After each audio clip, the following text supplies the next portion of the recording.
I don't know. I don't know anymore. That is your power, technically.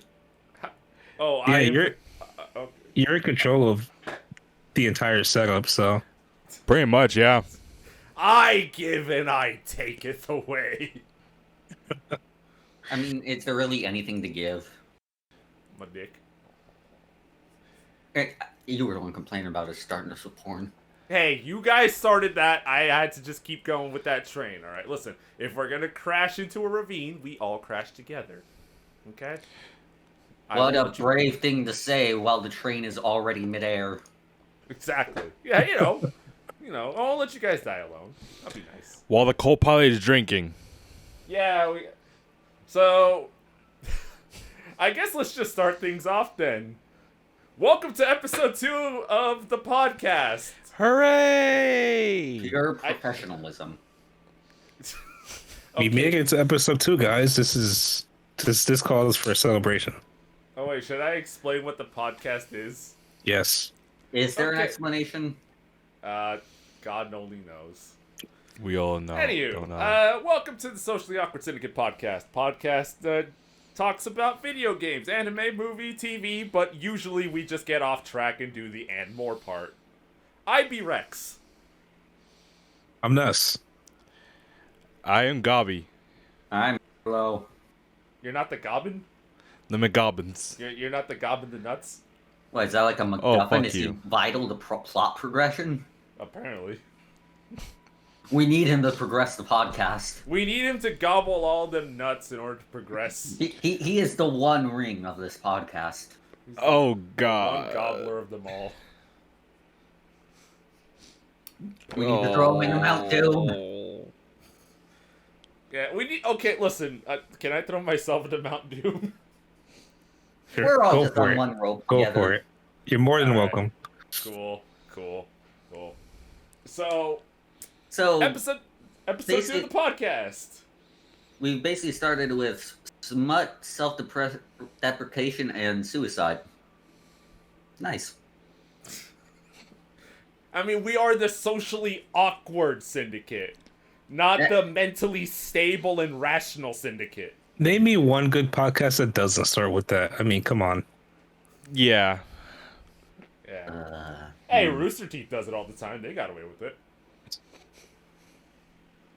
True. They talk about porn all the time. Exactly. So why are you so against having porn in the beginning? Because he's a coward. This is Yeah, established. Of course I'm a coward. Alright, you know Speaking what? of cowardice, there's the discussion that we had, like, shortly before this podcast. This man does not believe in true love. Okay. So, Okay. We're going to talk about this? okay, look. The world needs to know this man's crimes. Okay. Alright, look. So, before we started recording the podcast today, we were currently streaming Persona 5 Strikers, and somehow, throughout the entirety of that beautiful stream, it got to a point where one young Halo here mentioned that the tiny Roman and the tiny cowboy from Night at the Museum were in a relationship, and I'm like, okay, but maybe they're not, though? Maybe they're just friends, you know? They just seem to be friends who buddies. stick it in each other. You don't know that! They're You not don't coming out... not know it. Well, you don't see them coming out of a tiny Barbie tent going, like, adjusting their pants and going like, ooh, partner! Hey, they have to get around rating, okay? And that's what the Barbie tent's for. Ken's not gonna use it. Well, yeah, he's got nothing to use. Exactly. They probably do. Now I have a question. What? Who's top, who's bottom? The cowboy, because he's good at riding. You know what? Fair. Well, no, but the Romans demand power, don't they? Power bottom. See, now you're getting it. Exactly. Welcome to episode 2. This is the official ship of this podcast now. Octavius and Jedediah. No! 474 474 We have works an on archive official of our ship own. Do you understand how sad it is that we have an official ship before the official audience even exists? This is They how don't we even get know who them. we look like. That's the audience we want! Look, like I said, We 400... want the entirety of fanfiction.net as our audience. Is that what you're telling me? No. Archive of our own. That's where all the smut is. Yeah, you would know. Yes. I look it up often. We don't judge in public. Yeah, because that'd be hypocrisy. No, we don't. No. Alright. Alright. I guess with that riveting intro, I guess we could start off with our weeks. Ness, do you want to go first? Or Sure. So my week, honestly, it's kind of similar to last podcast. Played more Shantae. Guess what? Shantae continues to be fucking amazing. So there is fast travel in that game, by the way. you found it? Yeah. So in each of the dungeons, there's they're called baby warp squids, but What? they're clearly octopi because they're round and have 8 legs. They don't have like a triangle on top of their head. Really, whatever. the squid octopus distinction is the issue you have with this? Listen, look, it's fine. We're talking about a game that has a cute belly dancing half genie hero who fights a sexy pirate lady. I'm not gonna argue with squids. In episode 200 of the Itchy and Scratchy show, Itchy uses Scratchy as a xylophone, and he obviously hits the same bone, and it makes a different sound. Are you supposed to tell me that we're supposed to hear a magic xylophone? Yes. Listen, That's the only that's going through my head now. anything can happen in a cartoon. How about this? No, but I'm Video just games, hearing this you is like way going about the online. octopus. Yeah, you're going about the octopi. It's like, boy, I really hope somebody got fired for that. No, it's not that serious an issue. It's just weird. But so there's 5 baby warp squids in each dungeon. And each town has a warp squid hut that has a mother warp squid. And if you turn 4 baby warp squids to the mother warp squid, then she'll teach you a dance you can do. And if you do the dance, you teleport to that town. That squid needs a nanny. Yeah. Here's the thing, though. When you turn in the warp squids to the mother, she's like, "Oh my goodness, you found my babies. That is my baby, right?" And then you have an option to say yes or no. Oh. I think it was enabled the kidnapping. Is it bad that that's not the only game I know of where there is a similar sort of octopus bit, and the octopus mom is like, "Is that my kid?" I can't tell, because that also happens, I think, in Legend of Zelda: Link Between Worlds, where if you were to deliver the little octolings back, she would go like, "Is that my kid?" And you have to confirm that it is her child, because she obviously does not know the presence. What, do you gotta take the DNA test? Oh, is there a squid Mari? The mom is sitting in the chair, the baby is in the back on the TV, and the baby squid is just crying. You have like this fucking Octodad looking weirdo in a suit going, just like, "You are not the mother." And the squid starts dancing. Blurb of parental confirmation. Oh, and if it's like, "You are the mother," and she just like goes, and the kid starts dancing. Wait, the kid starts dancing? Yeah, because he's like, "Yeah, that's my mom. You gotta pay for this, bitch. You can't abandon me now." Gotta buy me sweet tarts. So anyways, teleportation. Yeah, so yeah, that's you dance, you teleport to town, and yeah, it's fine. I got most of the transformation dances. I think I'm only missing 1 or 2. I did get a secret one that turns you into what's called a Tinkerbet, which is, think of a Heartless that's a pirate, and that's basically a Tinkerbet. Wait, isn't there a pirate Heartless? Yeah, Is yeah, there there really are. like Pirates of the Caribbean in those games? Yeah, Yeah. Yeah. Dude, Yeah, they that's skipped basically the a second Tinkerbet. movie. They skipped the second movie, but that third movie's in there in all its glory. Why they skip the second movie? That one's fine. I know, I hate it, but they skipped the second one. I love the Really? second movie. Yeah, really, all the first 3 movies are good in general. Yeah, everybody complains about like the second 2 pirate movies. I love the Yeah, first like they're 3. stupid, but they're stupid fun. Oh yeah, they're great. It's just the fourth and fifth that you're like, yeah, no. we gotta Meanwhile, the stop. first one is just straight up good. Oh, this first one's amazing. Yeah. Anyways. Yeah, that's it. That's it for Shantae. Played more Nier. Nier Replicant continues to be fucking amazing. I got past the time skip. Mm.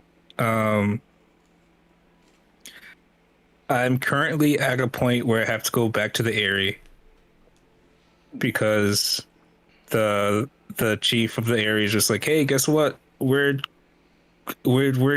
happy with outsiders. We're good with outsiders now, and we opened up shops and shit. And we might know something to do with a thing that you're looking for. So that's where I'm at now. But So you're still on Route A, then?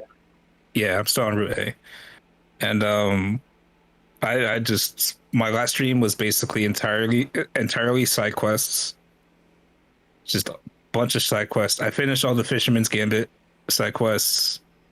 I recently got a side quest that forced me to learn about the fucking flower gardening bullshit because I had to crossbreed flowers to make a specific color flower seed. Good luck, my dude. Yeah. I just looked up a guide for that. That took me like an actual week to get done. Can I just say, listen, I love how video games nowadays have gotten way more complex and way more creative in how their designs work out. There is not enough fucks in the multiverse for me to care about botany. And to actually have to play a game where I am forced to do botany is gonna make me wanna just not. What if it's like a Harvest no. Moon kind of thing? That's the thing. Well, it's like, here's the thing. Whenever you play games nowadays, they'll always go like, oh, we're going to go really in depth. You're going to fish, and then you're going to clean the fish, and you're going to throw the guts away, and then you're going to have to sell the fish on the market for a profit. Like, that level of in depth. And you're just like, it's a bit much. In terms of Nier, it's less, it's more Animal Crossing where it's in real time. Yeah. So here's the thing with the flowers specifically, is if you have if you plant 2 flower seeds of separate colors right next to each other, they can crossbreed and give you a new color. Okay, but does it take like 3 real life days to do Here's that? the thing. Like, It takes 24 hours for the seed to grow into the flower. But then you just get the flower. You don't get the seed for the new color. To get the seed for the new color, you have to wait another 24 hours to the flowers to die. And then once the flowers die, you can get the seeds for the new color. Okay, are these 24 hours real time? Or Yes. yeah. So you but okay. Jesus Even when the game is Christ. closed. Even when the game is closed. Okay, that's what I was gonna ask. Like, if you have to like play 24 hours and then get the flower, or That's just why like, I compared it to Animal Crossing. okay, because I thought it was like, all right, you have to play the game for a total of 24 hours in order to get that fucking flower. Yeah, versus, no like, way am I leaving that game open for a whole day. That it Yeah. eats up my computer. Yeah, though. I think that's really it for Nier. And oh wait, I have one complaint about Nier. The fishing shit could be way more clear because there's some fish. So when you fish, it's like what you would expect. You throw the fishing line into the water, the hook, and the hook. When you see the hook get pulled underwater, you press button, you start pulling it back, and then you do thing with stick to catch fish. But for most fish, it'll bob slightly and then completely go underwater, and then that's when you get the fish. But there's some fish where you have to get it that first time it goes like slightly underwater, and that's a bitch to do sometimes because I was trying to catch sandfish, and a bunch of times there were times where it's just like got away, and then oh, there goes the fucking, there it goes. It was worse with it was blue marlins or some shit like that, Yeah. where you had to get it on the first thing, and then for that you needed a specific bait. And if you fucked up, or if it was the wrong fish that was biting, then you just lost your bait. Fuck Yeah, off. it's sort of a thing where you gotta like read the vibration of your controller. Like if it's actually biting on an early one, it vibrates for like slightly longer, I think. Yeah, I don't know. Could Like be could be more clear. I got it 10 after a while, but I get what you mean. Um, but yeah, I'm just glad I got the fisherman gambit shit done. Um, but yeah, the game is great.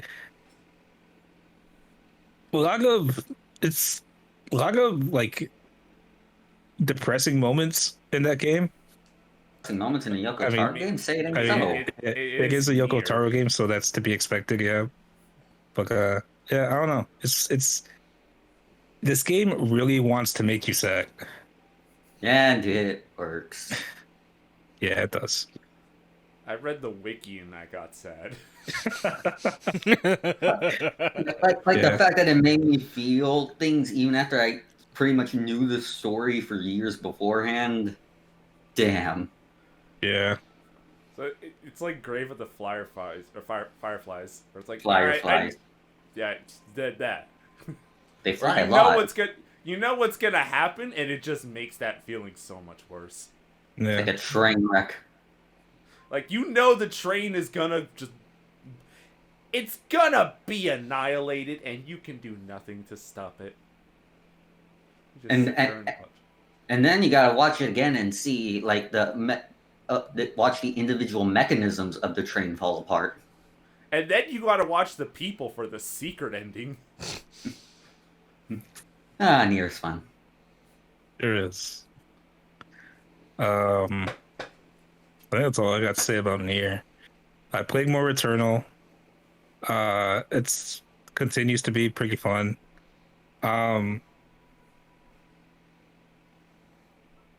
So it actually got updated recently, and they added a thing where like sometimes during your runs you can find other players' corpses, Oh.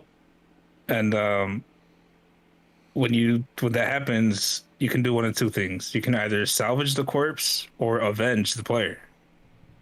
If you salvage the corpse, it costs I think 3 ether. So you spend 3 ether to get a bunch of like resources and shit for that run. So it's basically like grabbing the crate off the Fallen in like Apex. Yeah, Or it's like Pretty you much. spend money and they just turn into a big box, like whoop. yeah, pretty much. Yeah. But if you choose to avenge them, you have to fight the creature that killed the player. And if you beat the creature, then you get I think it's like 5 ether or some shit like that. I don't remember. So yeah, it basically just depends what the fuck you want. But sometimes though, you won't fight a creature. Instead, the corpse will actually come alive and be like an infected. The game calls it an infected. What was it called? Like an infected scout or something like that. Mhm. And it just so the corpse just kind of comes alive, and like there's like tentacles and shit writhing all up inside it, and it shoots a fuck ton of bullets at you. But they tend to go down pretty easy. So is it like a 50-50 chance you'll get like an easier enemy or like a harder boss tier kind of enemy sort of deal? Most of the times you get like a boss tier enemy that killed the player. Oh, okay. There's only been a couple times where I had to fight an infected scout. But yeah, and then there's also times where like apparently if a player avenges you in their game, then you get rewards from that too. Oh. Oh. Like I logged in to I went to play Eternal earlier today, and a message popped up when I got in that said a player avenged I forget if it said player avenged you or if a player avenged your corpse, whatever. But it said that, and it says new rewards gained or some shit like that. And I looked at my ether, and I had a shit ton of ether. I remember how much I had before that, but when I went in today, I had like 26 ether. And ether is really good because like that's what you use to like unlock items and shit. Um, but that's pretty cool. Got a grappling hook in that game recently too, which is nice. So, okay, what's the extent of the grappling hook? Are we just talking a ledge, or are we talking like just cause? There's specific grapple points you can grapple to. Oh. Yeah. I just want the just cause grapple to be a standard feature. I know it makes the whole process of making a video game harder, but fuck you if I don't want to be discount Spider-Man in a video game. Yeah, I agree. It'd be nice if it was like just a free grapple. Like you just grapple to anywhere you want, but it is what it is.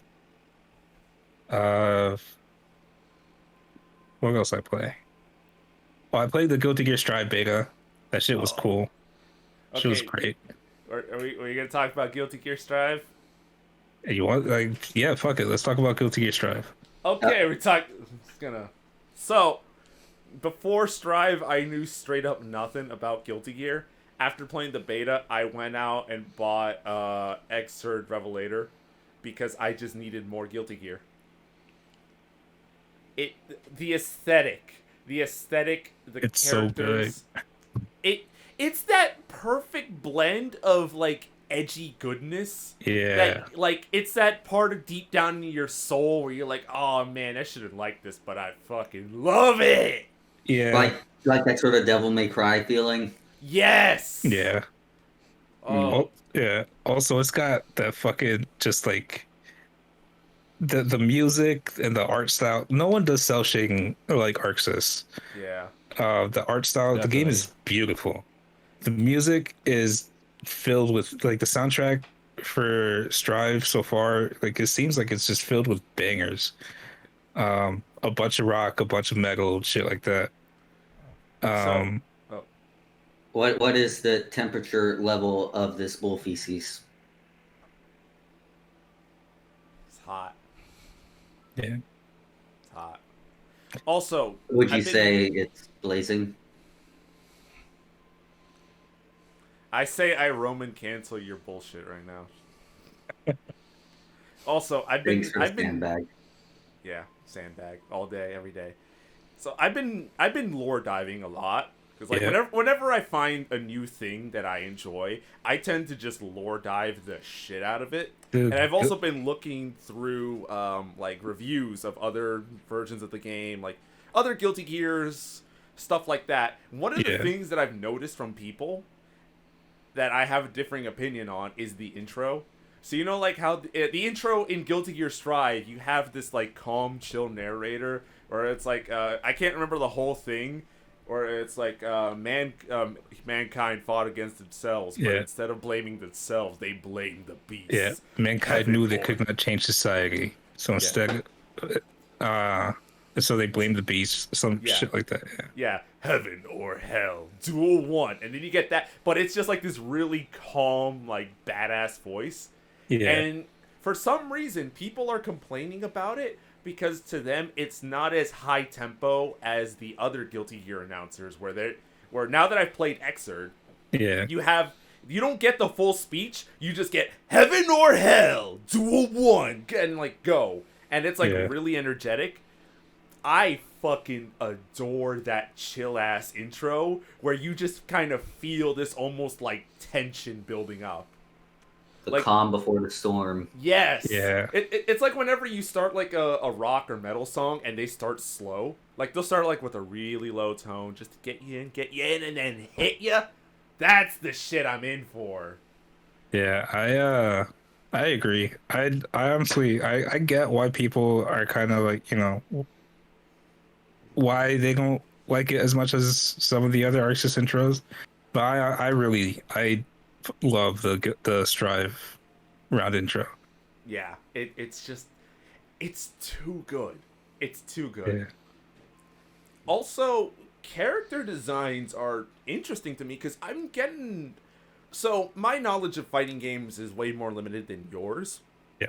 I'm starting to get in more and more. A lot of the designs, I'm getting some Skullgirl vibes from. And I'm curious as if to whether or not Skullgirls drew inspiration from Guilty Gear. I mean, isn't like Maybe. Skullgirls is basically a fighting game by fighting game fans, wasn't it? Yeah, but like I can see where some bits here just like, oh, that's where that probably came from. I can see some of the designs. The Dio looking motherfucker reminds me of a character from Skullgirls. Like, there's always a bit there where I'm like, hey, I've seen you before, or I've seen you, or I've seen this, and it's just really nice to see where those references would have come from. Sort of like going into JoJo and seeing like, oh, so that's where those 50,000 things came from. Yeah. It's always interesting to see the origin point of anything, because you're like, oh, that's where it started before people took and ran with the fucker. Yeah, I never thought about that, but now that you say it, that makes sense. Like I can definitely see the connection there between like Guilty Gear designs and Skullgirls designs. And like yeah, I could see how Skullgirls may have been inspired by Guilty Gear as far as that goes. Yeah, because when I was playing Skullgirls for a bit, I was looking at Big Band, and when we played Good Striver earlier, the moves between Big Band and Batekins, it has some few similar moves. Like I think it was Big Band's has like a weird like a big I forgot what it's called. It's like, you know that thing in the drum that you usually slam it down? In the Like bottom. The bass snare. I think Was so. it? Is it the bit where you're like you hit the pedal and Yeah. it'll hit like the drum bit? Yeah. Maybe it's the bass snare. I want to say. Because Batekin has like one that you do a full body drop just to do the similar thing. Well, I mean, but they are both brawler characters. They're like big, beefy brawler characters. So Batekin's like a more of a grappler. Big Band is can't really say much. I don't know if I would put Big Band as a grappler per se. He does. No, have he's not grappler. No, he's not grappler. Batekin's a grappler. Yeah, yeah. But I would say a bit more of Big Band's like brawler, but not much of a grappler. He has a few anti-air grabs, but that's it. You guys probably know more about Skullgirls than I do. I haven't really put a whole lot of time into it. I've only put like maybe a couple of hours in just practicing and playing through story mode campaigns. By the way, I'm gonna say this officially, man. Fuck fighting Marie. Fuck Marie. I love Marie. Fuck her. That is a cheap ass boss fight. Boss fight's so fucking cheap. I hate it. And the worst part is, once I beat her, and I beat her with enough characters, I know for a fact I'm gonna have to go in and fight her at 300%. Because that's my end goal. That's my current end goal for like learning fighting games. I gotta beat Marie at 300. And it's gonna hurt. I'll admit, I am someone who I'm very vocally not a fighting games guy. Even I'm kind of thinking of getting into Guilty Gear a little. Dude, You should.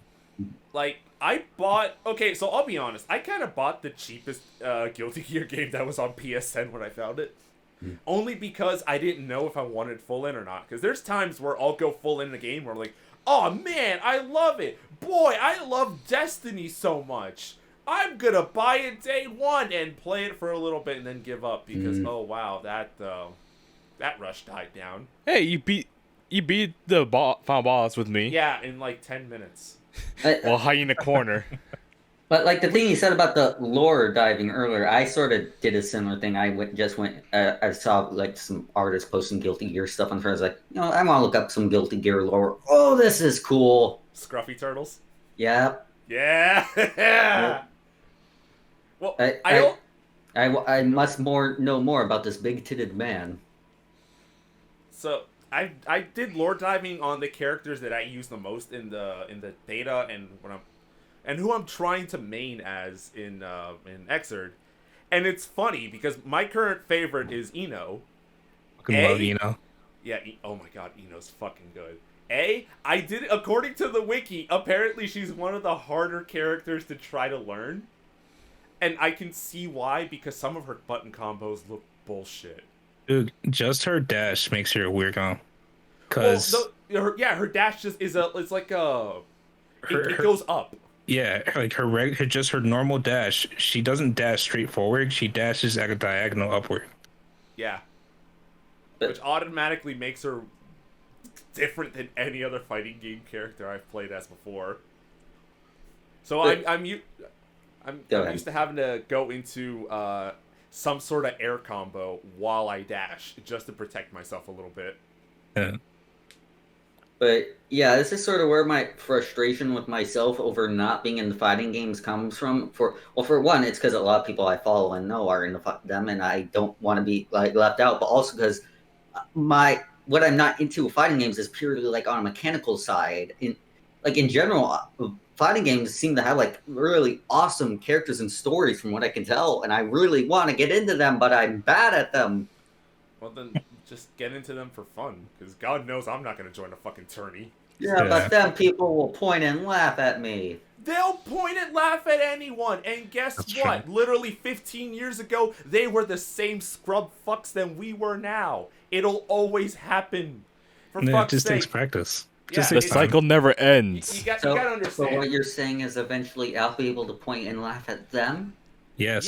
Yes. Maybe that's one how day all fan bases work. Maybe one day you too can do the Daigo parry. That's the most inspirational thing I've heard in the last 5 minutes. You gotta understand, that's all fan bases. All fan bases, when they start small and then you see them when they're big, you go, man, that is such a fucking hill. And you get to that top of that hill and you go, wow, this isn't as remarkable as I thought. You fuckers are the same as me. They're all terrible together. Yeah. But yeah, anyways, out of curiosity, I just went and looked on Steam for I wonder what Guilty Gears are on here. Oh, the first one. I guess I have a starting point. I mean, Guilty Gear 1 is weird. Okay, but recall, I am bad at fighting games. Maybe that means I'll be the one person good at this.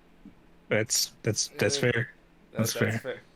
Honestly, I just chose Xrd because A, it was one of the newer ones, B, it had good ratings, and C, I figured it was close enough to the mechanics that I would see in Strive. So if at any point in time I would get to touch Strive, I wouldn't be dead zero. Because fighting games adapt and change over the course of their franchise. Street Fighter 1 is nothing like Street Fighter now. Street Fighter 1 is a bad game. Dude, Street Fighter 1, you gotta punch a button, and you physically gotta put force on that button just to make the character go, ooh. Yeah. There's a lot of Street Fighter 1 arcade machines broke because people kept just slamming on those buttons as hard as possible. Yeah, so if you don't know, Street Fighter 1 arcade cabs, they were special in that their buttons were actually pressure based for your moves. So you would have your stick and you would have two buttons, and the harder you press the button, that's how hard the punch or kick would be in the game. So if you lightly tap it, light punch, kind of slightly force it in, mid punch, fucking nuke punch the shit out of it. Oh, that's your hard punch. So what if Dwayne The Rock Johnson decided to punch that button as well? He'd probably break the fucking machine, because literally if a bunch of nerds can do it, you think the fucking Rock could? That's what I was going to say. No wonder this series didn't take off until 2. You just a bunch of nerds playing. Yeah. It's a slap fight. His fist would go directly through the arcade machine. Yeah, That At that game point, he just punches you. yeah. At that game actively words. It invited violence. If you weren't violent enough, you weren't good enough.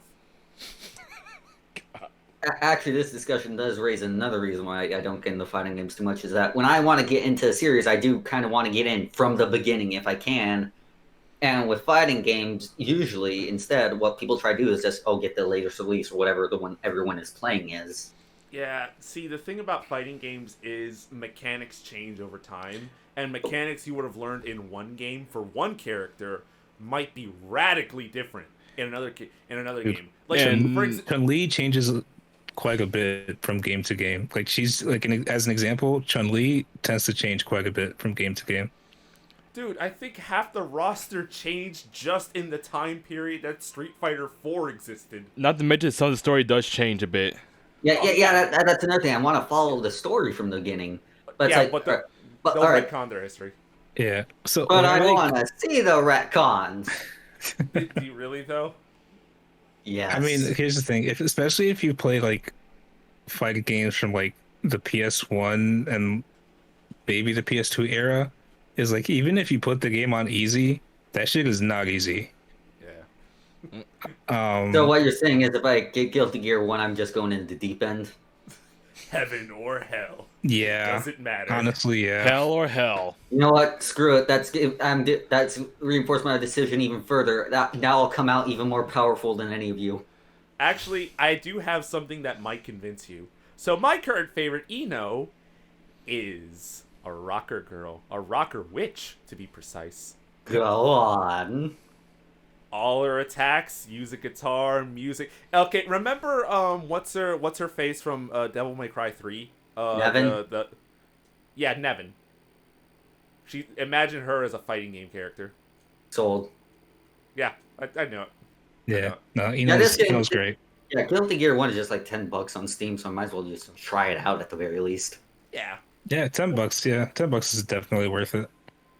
We're only gonna be playing with myself probably, but still. That's fine. All of us, most of us do anyway. Hey, look at the gifted general, or the news. I don't even think. Yeah. Yeah. I don't even look. think Guilty Gear. Oh my word. Yeah, that's my main. What do you think? You're a wise man. Hell yeah, I am. Oh, you got the Goblin pose there too. All right. Back. You can't see it. It's Eno from Guilty Gear posing in the most badass way possible. Yeah. It's fucking amazing. Yeah, Eno's great. I fucking love Giovanna. She is a completely new character that they added for Strive, and she is a kick girl with a thunder puppy. And I fucking love her. Dude, she is awesome. I fucking love her. She has a weird like micromanagement kind of thing going with her super meter, because her super meter is used for all the other bullshit, all the effects used for like the Roman cancels and their supers and shit. But as her super meter builds, she starts turning green, and like the thunder puppy starts fusing with her, and just all her moves get buffed. So Until you use meter, and then she goes back to normal. So can I say something about the super meter in Guilty Gear? Yeah. It doesn't work in the way that I expected it to work. It is kind of weird, yeah. Yeah, because in most fighting games, you build up your meter for your flashy finisher. Guilty Gear kind of takes that a different route, doesn't it? Yeah. Like, you build up tension, and tension itself can do a wider variety of things. Yeah. So the way Guilty Gear's super meter works is it's not just for your super. It's used for a lot of things, like you said, and so the way the game is designed is you get a lot of super meter very quickly. With just moving forward towards your opponent starts building your super meter. Yeah. But yeah, so like, obviously you can use it for your supers. By the way, supers don't even use the full meter, it uses half. You can use it for Roman cancels, which let you cancel any one move into any other move. Which is good for like extending combos and shit. Or that, or faking out your opponents. Yeah, that too. Like, you can just start an attack, and during the frames of animation, Roman cancel, it'll immediately stop the attack and stop the animation. So, when fighting games are usually explained, a lot of times they're explained as the mind games, where once you learn the combos and once you learn the attacks, at that point you're just trying to figure out what the other guy's about to do, and then you're trying to figure out counters and ways to punish him. And Roman cancel is just like the primary way from what I've seen, to just like absolutely punish and cancel any of their moves. Yeah. As long as you're fast enough. A really good way I've heard fighting games be described is I once heard someone describe fighting games as a game of yes and, where you try and figure out what your opponent wants to do, and you go yes and. So you to try and figure out, okay, so you want to do this move, all right, and I'll do this to counter it. And that's basically what fighting games are. At that, It's like playground fights where it's like, but I use my invisibility shield. Well, yeah, I'll use my sword that could pierce your invisibility shield. Well, I'll use my attack dog. Well, I'll use this bone I found to lure away your attack dog. And just do that ad nauseum. Yeah, yes. But I stole your sword while you weren't looking. The sad part is, any one of these are probably actual fighting game maneuvers that have existed in games beforehand. Not just Guilty Gear, but like, pick one. I mean, all the bullshit I just said. I mean, in Samurai Showdown, you can disarm your opponent.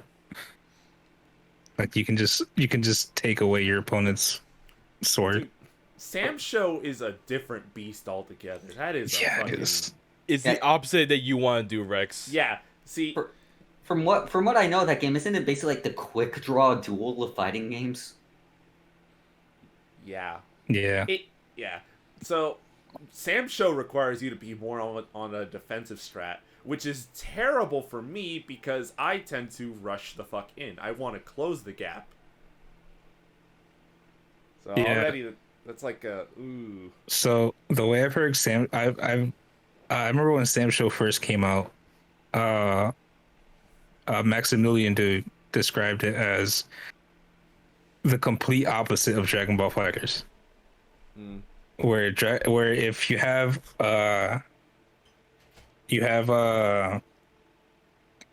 scale of fighting games, where on one end you have the most aggressive fighting games, and on the other end you have the most defensive.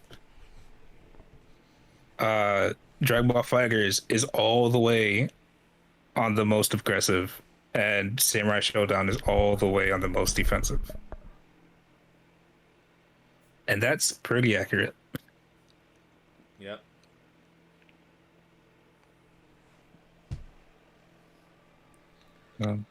Also, I going back to Guilty Gear. I tried out Leo. I didn't try him in the first beta, but I tried him out in this beta, and everyone says he's Anga McBunga, like he's a gorilla, and yeah, he 100% is Anga McBunga. Just slap all your buttons with Leo, and you'll probably do something pretty cool.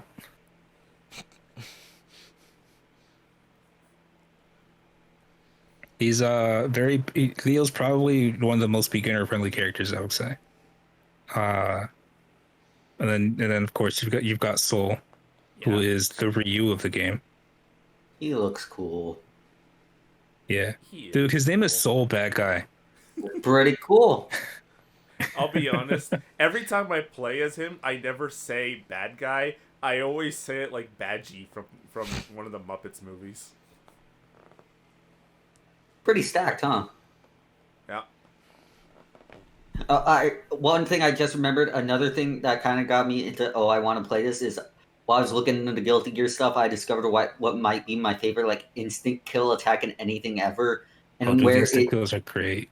Yeah, well, I've only seen like just this one, but I love it. It's where the attack misses, but it causes an explosion so big that the person you're facing just looks at it, turns back, and they just give up. Yeah, that's Dizzy's instant kill from Exer. Yeah, I saw a compilation of like all the characters reacting to it. It was fucking hilarious. I love it. Yeah. It doesn't even do like a completely different, like instead of defeated, it just says surrendered. Yeah. That's good. Yeah. Nope, I'm done. I'm out of here.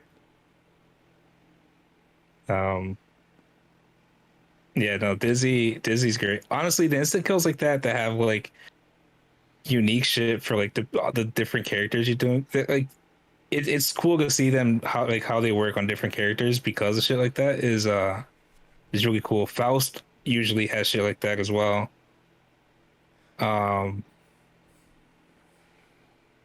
I think who else? Dude, what I find interesting about Faust is, like, you see this creepy, like, Slenderman-looking motherfucker with a bag on his head, Jeepers Creeper style, and you assume he's gonna be, no, we don't fuck with it. He's actually a really nice guy. Yeah. Dude, I got want to know fucked what over the really fuck badly. happened to Faust. So, I know there's, like, theories and shit. what, to get him to how he was? Or how he is? To get him to, like...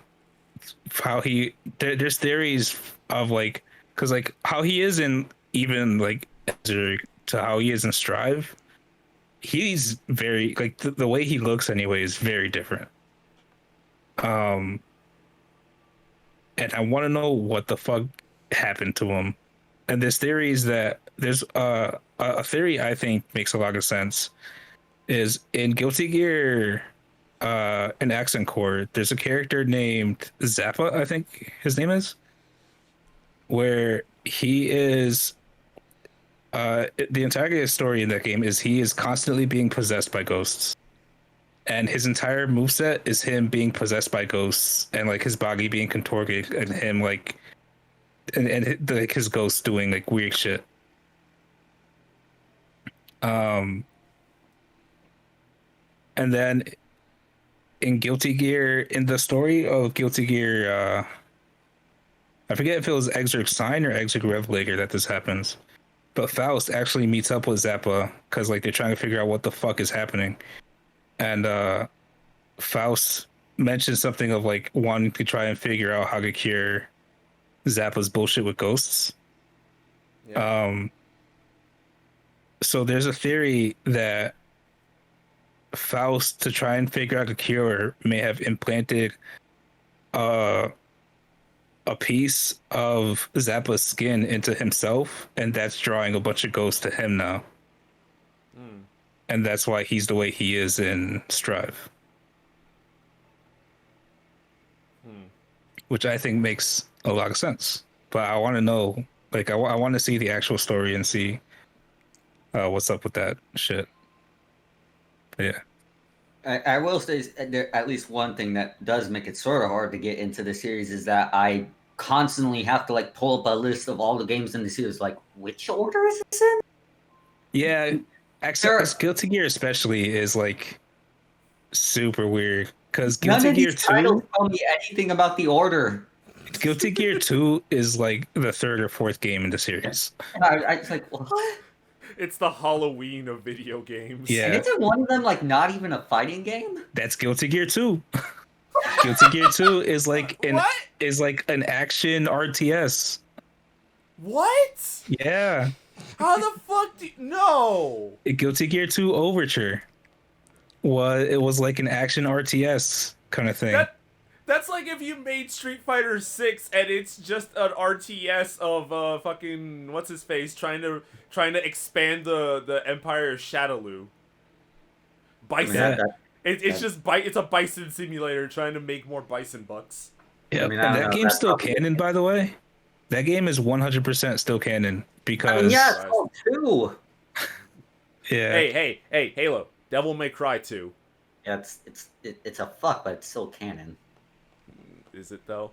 Yeah, it was in the recap It was video. barely canon in its own recap video. Yeah, but it was there. It was mentioned. That don't mean dick. A millisecond.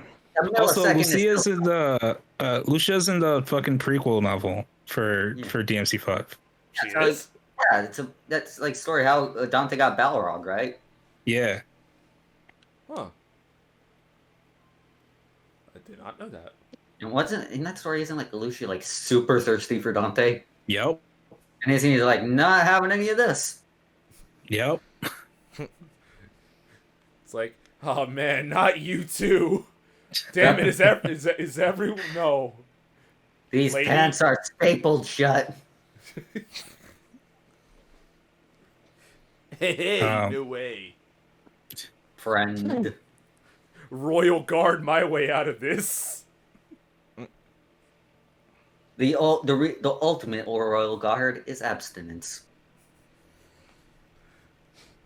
So, anyways, Guilty Gear. Yeah, I think that's basically all I have to say about that. I don't think. Oh, I guess I should also mention I played a shit ton of One Finger Death Punch 2, just because it was on sale a while back, and I was just like, "Fuck it, I'll buy this." And that game is fun. The game's a lot of fun, It's been a long time since I even heard the name of that game. dude. It's somehow they make stick figures killing each other super stylish and hype, and it's great. I mean, when you're limited by your own fucking design, you gotta make something flashy. Yeah, that's true. I'll admit that game has a somewhat unfortunate title because it's very similar to the name of a band I really don't like. But anyways, that game. That's all there really is to say about that, honestly. Okay. And I think that's it for my week. Yeah. Alright. Alright. Gobby next. Hey, Gobby, Okay. you want up? All right. Right now, much uneventful so far. Mostly got a lot of other games. I Oh, still wait. continue a bit with Empire. I did create Halo and Audrey. Nice. Hold on, I think I'll post the photo. Wait, Ness, you had something? Yeah, so I forgot to mention, I also played Berserk and the Band of the Hawk. Oh yeah, you were streaming that yesterday, weren't you? Yeah. No, not yesterday, the day before. Oh yeah. Because of news that we'll get to during the news segment. Yeah, But- yeah. We'll save that for them. Yeah, but I did play it. That game's fun, man. It's not. I mean, it's fucking Berserk Muso. It's you know what you're getting. It's a Muso game with a Berserk skin over it. It's basically what it is. Even if it's not like it clearly doesn't have as much attention. Clearly didn't get as much attention as something like Hyrule Warriors or anything like that. Because like you play it and you run into translation errors very frequently. To be fair, I think The Legend of Zelda has a bit more of a general marketplace compared to Berserk. Yeah, and see- it's that's where I'm getting at. I like even but like despite its faults, I think it's a fucking miracle we have a modern Berserk game to begin with. Just at all. dude. I just want a modern, decent adaptation. Same. Dude, did you turn into Wolverine? That's rad. Wait, what? What? The picture you posted. Oh yeah. So your weapon is basically gloves, which you kind of copy a bit more like Kiryu's like animal style. Zero. Beast mode, you mean? Yeah. Nice. So essentially, as soon as the end of each triangle combo, you just grab someone and you just either toss them around. Also, Audrey having what appears to be a giant fucking cannon seems to be right. Yeah. Machine gun crossbow. It's the principle that's necessary, really. As long as she has a gun. As long as she has some form of BFG. To be honest, I try to remember what Audrey looked like. My only reference was the crude drawing you made for her on one stream. Wait, to wait, be wait. fair, But that I didn't draw her. I drew a thing. Well, actually, I drew the. Wait, was it her or the thing? I drew the Audrey No. from Valkyria Chronicles. Yeah. Well, I mean, to be fair though, it's been years since he actually streamed on camera. Yeah. Yeah. And I made Shin Goblin. Oh yeah, I mean, you that's made a. spot on. Yeah, you made like a weird, like fucking Hulkling looking motherfucker. But And he's- you see Rex getting assassinated right here. What is this, a slideshow? What the fuck? What are you doing? Are you pulling out a PowerPoint presentation on an audio podcast? So Hey, here's our vacation photos. Here's where Rex died. Here's your where Rex we died. went. Here's where we took a photo of the Eiffel Tower. The audience can Here's see this, another right? photo of the Eiffel Tower. Here's when I slipped and fell at the Eiffel Tower. This is where Rex got impaled on the Eiffel Tower. This is where I started World War III on the Eiffel Tower. That's where the entire war was. All the world's in Eiffel Tower, didn't you know that? Here's where the nukes went off on the Eiffel Tower. Here's the Simpsons episode based off the nukes, based off the Eiffel Tower. Here's the podcast bit about the Simpsons bit about the Eiffel Tower. So, Gobby, about the Eiffel Tower? Yeah. I think that's enough for what I have right now for Empire, because I think that's it. I found out what the other class for the king, which is the hobo. Again, Which- you know what? Homeless people have existed since the dawn of time. You can't really get me with that. So would a hobo class just make you play like Yakuza 7? No, surprisingly, you are well diverted in everything, including magic. Yeah, the hobo class is your jack of all trades, ace of none. I suppose a hobo would have a sort of freedom. I just find that funny. Hey, the most useful character we have. What rank should we put him? Fucking homeless bum. He's Pick actually a really rank beginner like the- friendly. Pick a job like the rest of us, you fucking hippie. He dropped off the training rates that was shelter.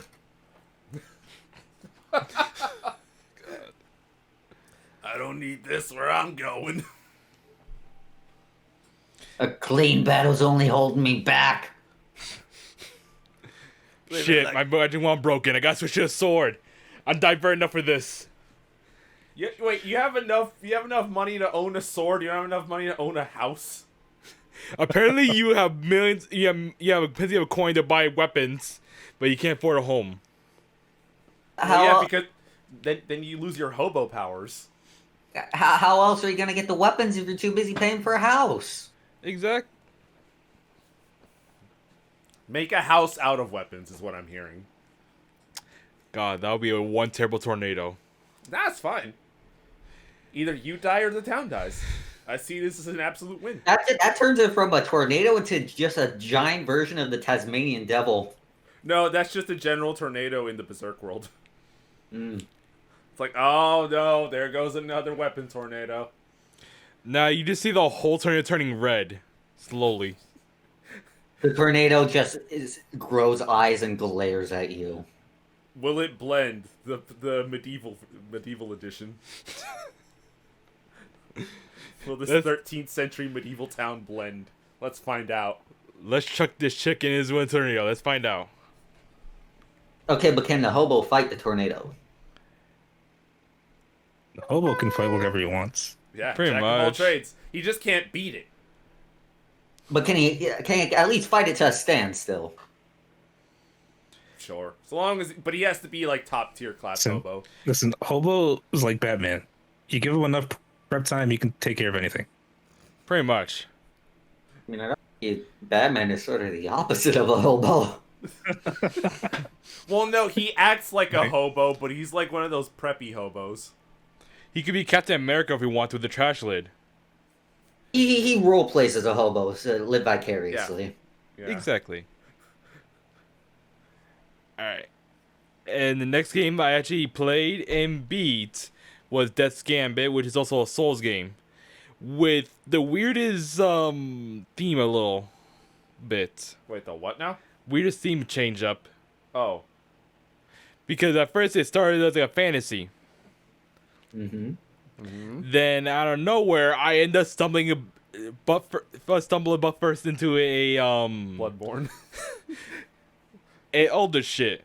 Yeah, so the game at some point just turns into a Lovecraftian thing, which I mean, And then you end up finding a wreckage of a spaceship underground. wait, what?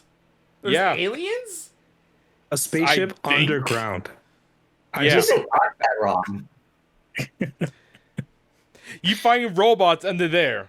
What the fuck kind of world? Oh my god, this world's gonna break me even more than that stupid other one.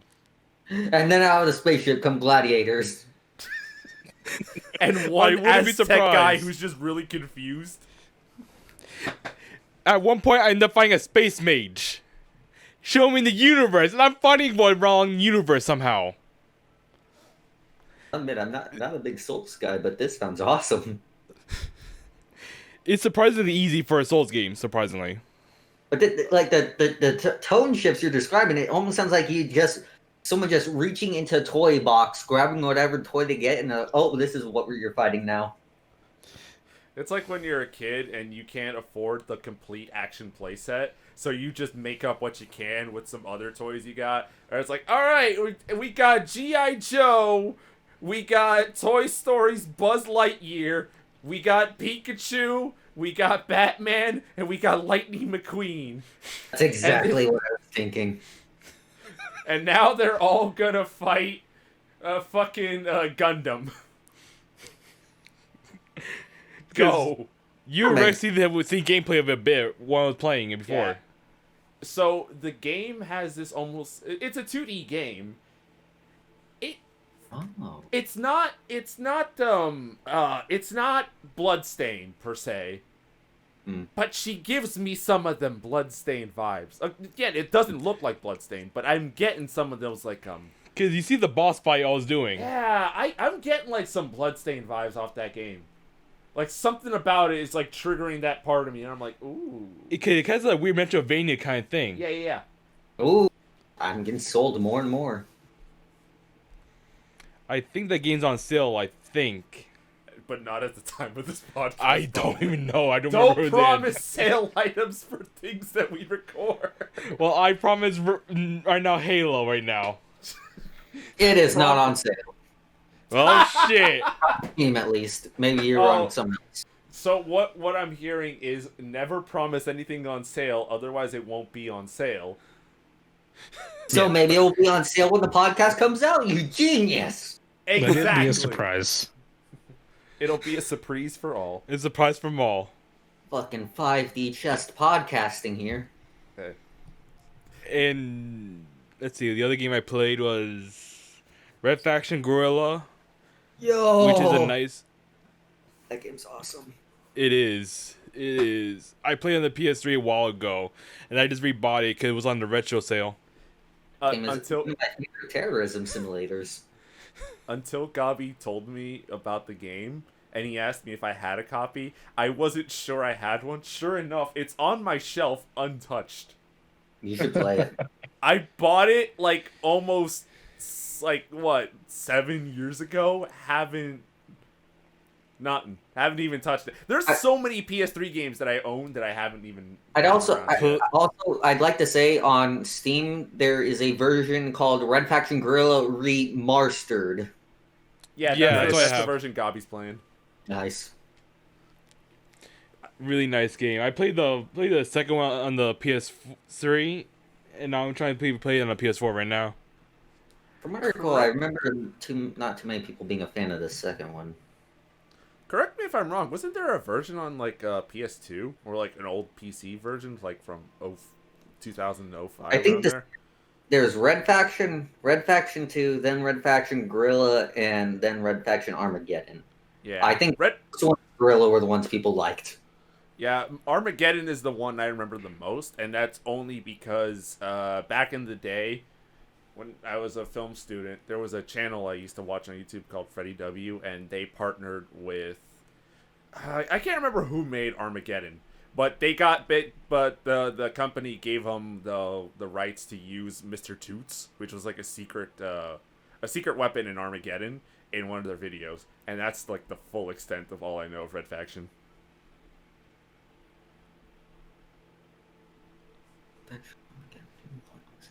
Volition? Yeah, it's Volition. Oh, Volition? Yeah. Oh yeah. Yeah, because Wow. wasn't it like for like the first two Saints Row game, they were sort of in canon with Red Faction?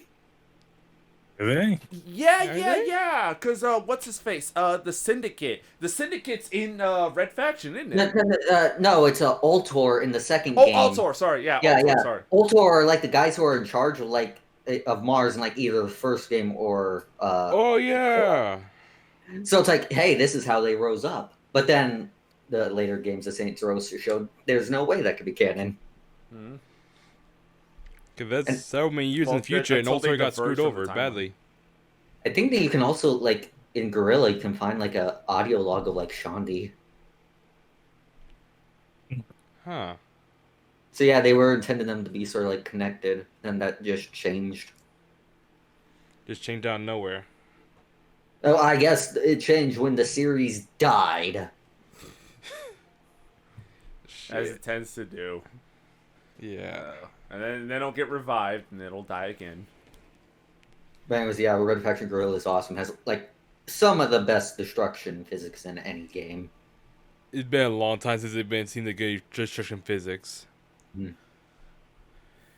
And Like- another one game I played was Shakedown Hawaii, which is I couldn't say much of a sequel, but it's like another of its own story, like saying like Grand Theft kind of thing.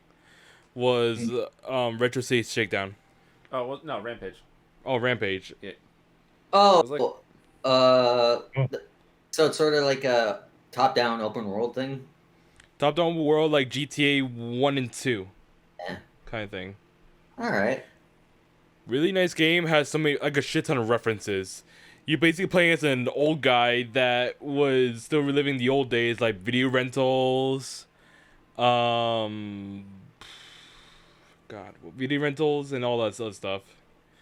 Oh, shit, And this the game first mission looks you're pretty doing is cool. like, okay, I want you to destroy all the Amazon trucks. Come on, destroy them all. That Okay. just reminds. Yeah, looking at this is definitely giving me Retro City Rampage vibes. Yeah.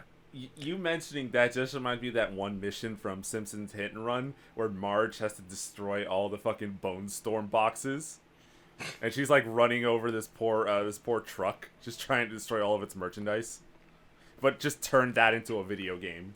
I think as a child, that was the act in a video game that made me feel the most morally repugnant. Really?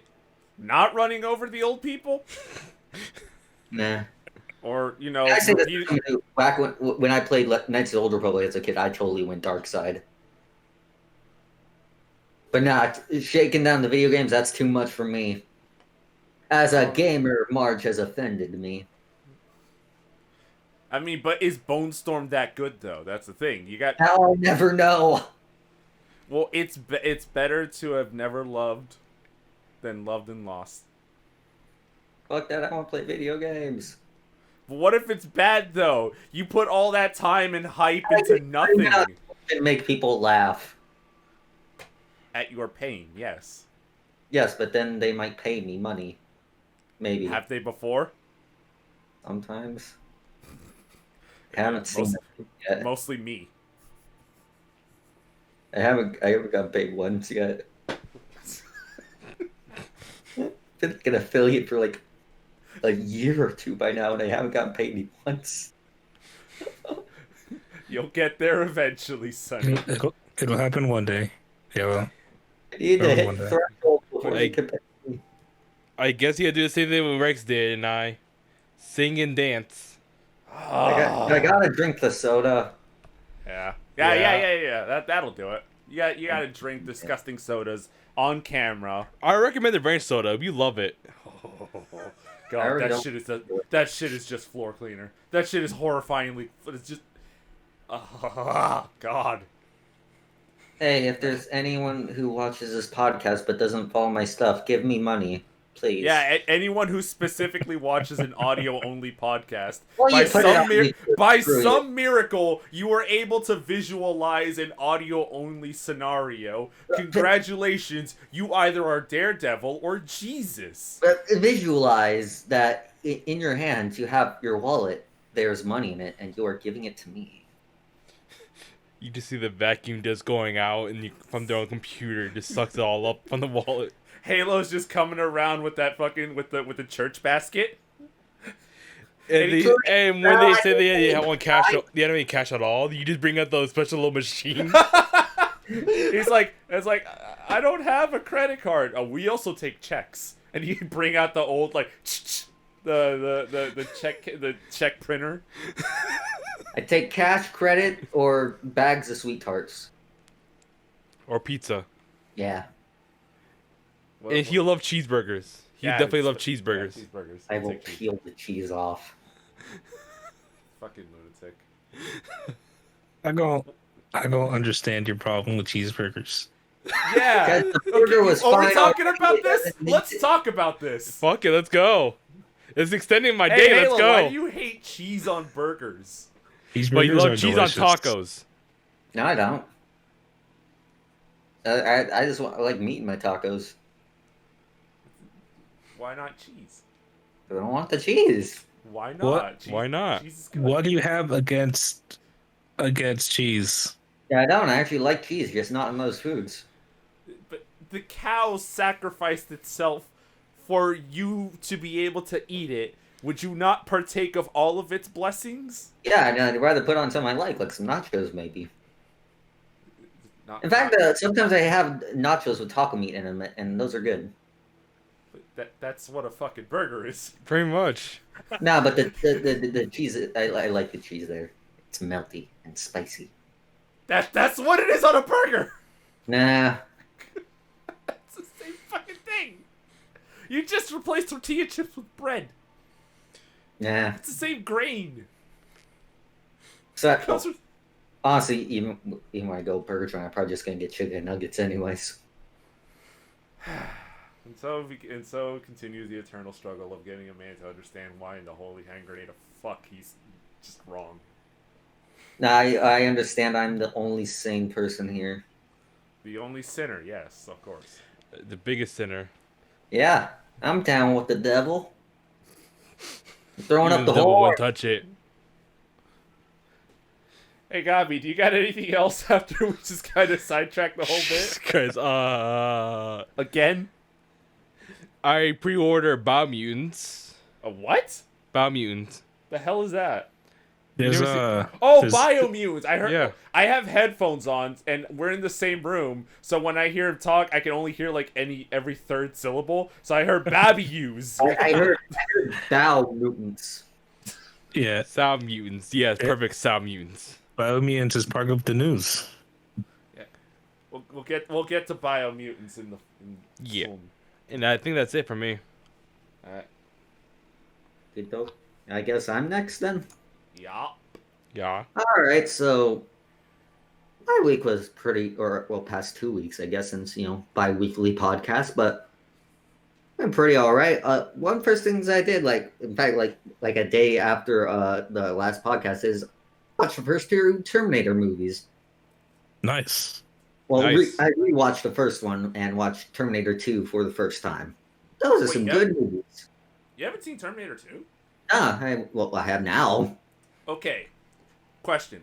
Was the twist spoiled for you beforehand? Oh yeah, I knew way beforehand. Oh. Fucking commercials. No, it wasn't commercial. Like even if I hadn't watched Terminator 2, I knew Terminator 2 because Well, it's Terminator 2. well, see, here's the thing about Terminator 2. So the whole point of Terminator 2 is the twist is like, oh yeah, the Terminator's the good guy in this thing, right? Yeah, I know the twist, but I blame the commercials specifically because in the 90s, before the movie came out, the commercials for T2 specifically show the one scene where the Terminator guns the other Terminator down, thus Get ruining down. the fucking twist for everyone. Yeah. Well, At that point, compared to Terminator 1, you also had like the fact that Arnie was like the action hero now. Compared to Terminator 1, where it is like his like sort of big role at the time. Really? Wasn't he in Predator by then too? I don't think so. I think 'Cause he- it was Terminator 1 that really like blew him up. Let me check. Because Terminator there was also Commando too. Again, I think those are after. Terminator 1 was 1984, I think. Or Oh wait, 22. no, but he was also his first movie was like what was it Hercules in New York, wasn't it? Yeah, but who the fuck knows that? I do. Again, who the fuck knows that? You That's don't 'cause count. You are not an Arnie fan if you do not know about Hercules in New York. No, damn. Now I'm Yeah. sad. Yeah. You got to know the true lore. Okay. Here is Arnie's Oh, wait. filmography prior to Terminator. Shut up. He was in Conan. He was Conan the Barbarian before he was Conan Terminator. is significant, but it wasn't quite the like Fuck cultural advance. you. Fuck you. It's not Terminator. Though. What is best in life? What is best in life? I'm not saying Conan Crush is your bad. enemies, see them driven before you, and hear the lamentations of the women. Look, I'm just saying. Before at this point, he wasn't the '80s action hero. He was fucking Conan. Yeah, but he wasn't like fucking gunning down hundreds one-liners all over the place. Because the Terminator helped them along the path, Yes, but that's what I'm saying. he already started the path beforehand. Yeah, this is what. So, anyways, yeah, Terminator. Terminator. I say like both movies equally for different reasons. Terminator 1. I really like the atmosphere of Terminator 1. Just very different from the second movie where it's like straight up action. Terminator 1 is more like a horror movie. And I say as someone who doesn't really like horror movies that much. Not because I get scared, I'm just not really interested in watching people get like killed over the course of a movie, you know? Yeah, I don't like horror movies either. But that's because I'm a bitch. But in Terminator, instead of where it's like just one guy after one person in particular and everyone else is just collateral, I find that much more interesting. And it is interesting to go back with, like I said, after Arnie is known as like the big action hero, man, to see him in this role is just a heartless killer villain, and he does damn good at it. He's a scary character in the first Terminator. Especially as he like gets more and more damage, he just visually loses his humanity. I mean, he's a scary dude. Yeah, Especially he's a in the scary 80s. dude already, and then you make him scarier. Well, I will say about the Terminator, some of the effects hold up tremendously well. Some of them, like when he was when you had Arnie's like fake eye when he was in the hotel room and he's like peeling the shit off. Yeah, that could have been a bit better. At the same time, I honestly I find some of the older effects to give the movie's benefit because, like, oh, that looks like a machine. Oh yeah, that makes sense though. So I will give eternal props to special effects artists of basically the beginning of film history up until now and even in the future. The amount of work and detail that these people have to put in, it's always a treat. It's crazy. Yeah. Dude, I worked on a prop years ago for a student film. Fuck me, that was hard. It looked awful. These guys did way more with way less. They deserve any and every accreditation they can fucking get their hands on. Yeah. Again, I'd say that adds to the first movie's charm, where compared to like Terminator 2 was like big James Cameron blockbuster. Here it's definitely felt more like a somewhat slightly amateur thing, but again, that made it kind of homey, I guess, you know? Wasn't Terminator 1 also by James Cameron? Yeah, it was, but it's like early James Cameron, so before he was like, this is the guy we're giving the cool stuff to. Yeah, before tits in a car and pet me like a French girl. Yeah. Like, it was like his first big hit, I want to say. Yeah, looking at it, it is. But But yeah, seeing Terminator 2 for the first time was like, wow, that's where a lot of stuff that's been referenced came from. Like, uh, I'll be back. yeah. Well, no, that was Terminator 1. That was when he crashed into the police station. Yeah. Yeah, but yeah, that's not T2. Yeah. T1. Yeah, I'm correcting you on this. What the hell's going on? Oh, I said I'll be back as T1. I was talking about Terminator 2. Oh, I was still on T1. Sorry, Hey. Mom. Pay attention, nerd. No.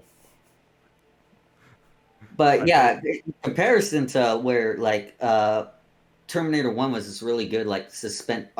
Another thing I really wanted to mention about Terminator 1, Michael Biehn as Kyle Reese, fucking fantastic. Like, not very like the conventional action hero. He's very much more like this like skinny, like wide-eyed, PTSD-ridden guy, but he fits really good. It sort of sells how horrible the future is, that this is the guy you're sending back.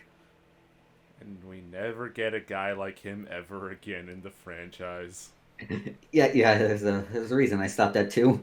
Yeah, there's a reason everyone stops it too. Mm-hmm. But yeah, nope. I should rewatch those movies at some point. I haven't seen them in years. Like the way I watched Terminator 1 is like it's like free on YouTube with ads. Oh, Yeah, easy to watch if you want to. good to know. And then you get the Terminator 2, and like the jump in quality is clear. It is like night and day. It's like, yeah, this is after James Cameron took off, and they're like, okay, you can have the money now. You have a budget of more than $3.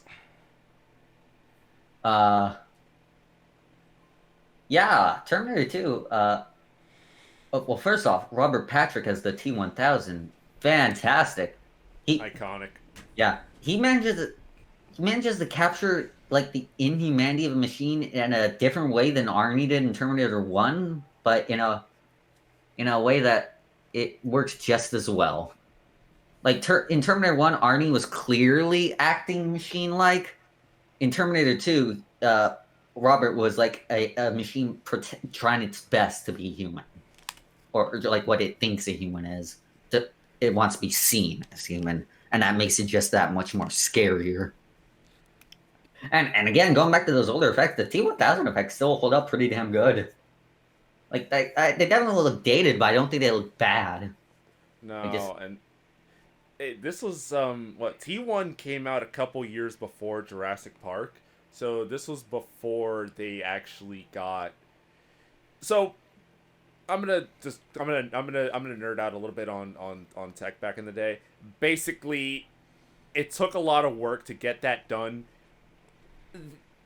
The specifics of the T-1000, you know, like whenever he turns into liquid metal and all that shit, they practically created a lot of the stuff just specifically for that movie. So a lot of the stuff we take granted for nowadays, like in movies, like you'll have reflections, lighting, specific volumetric details like that.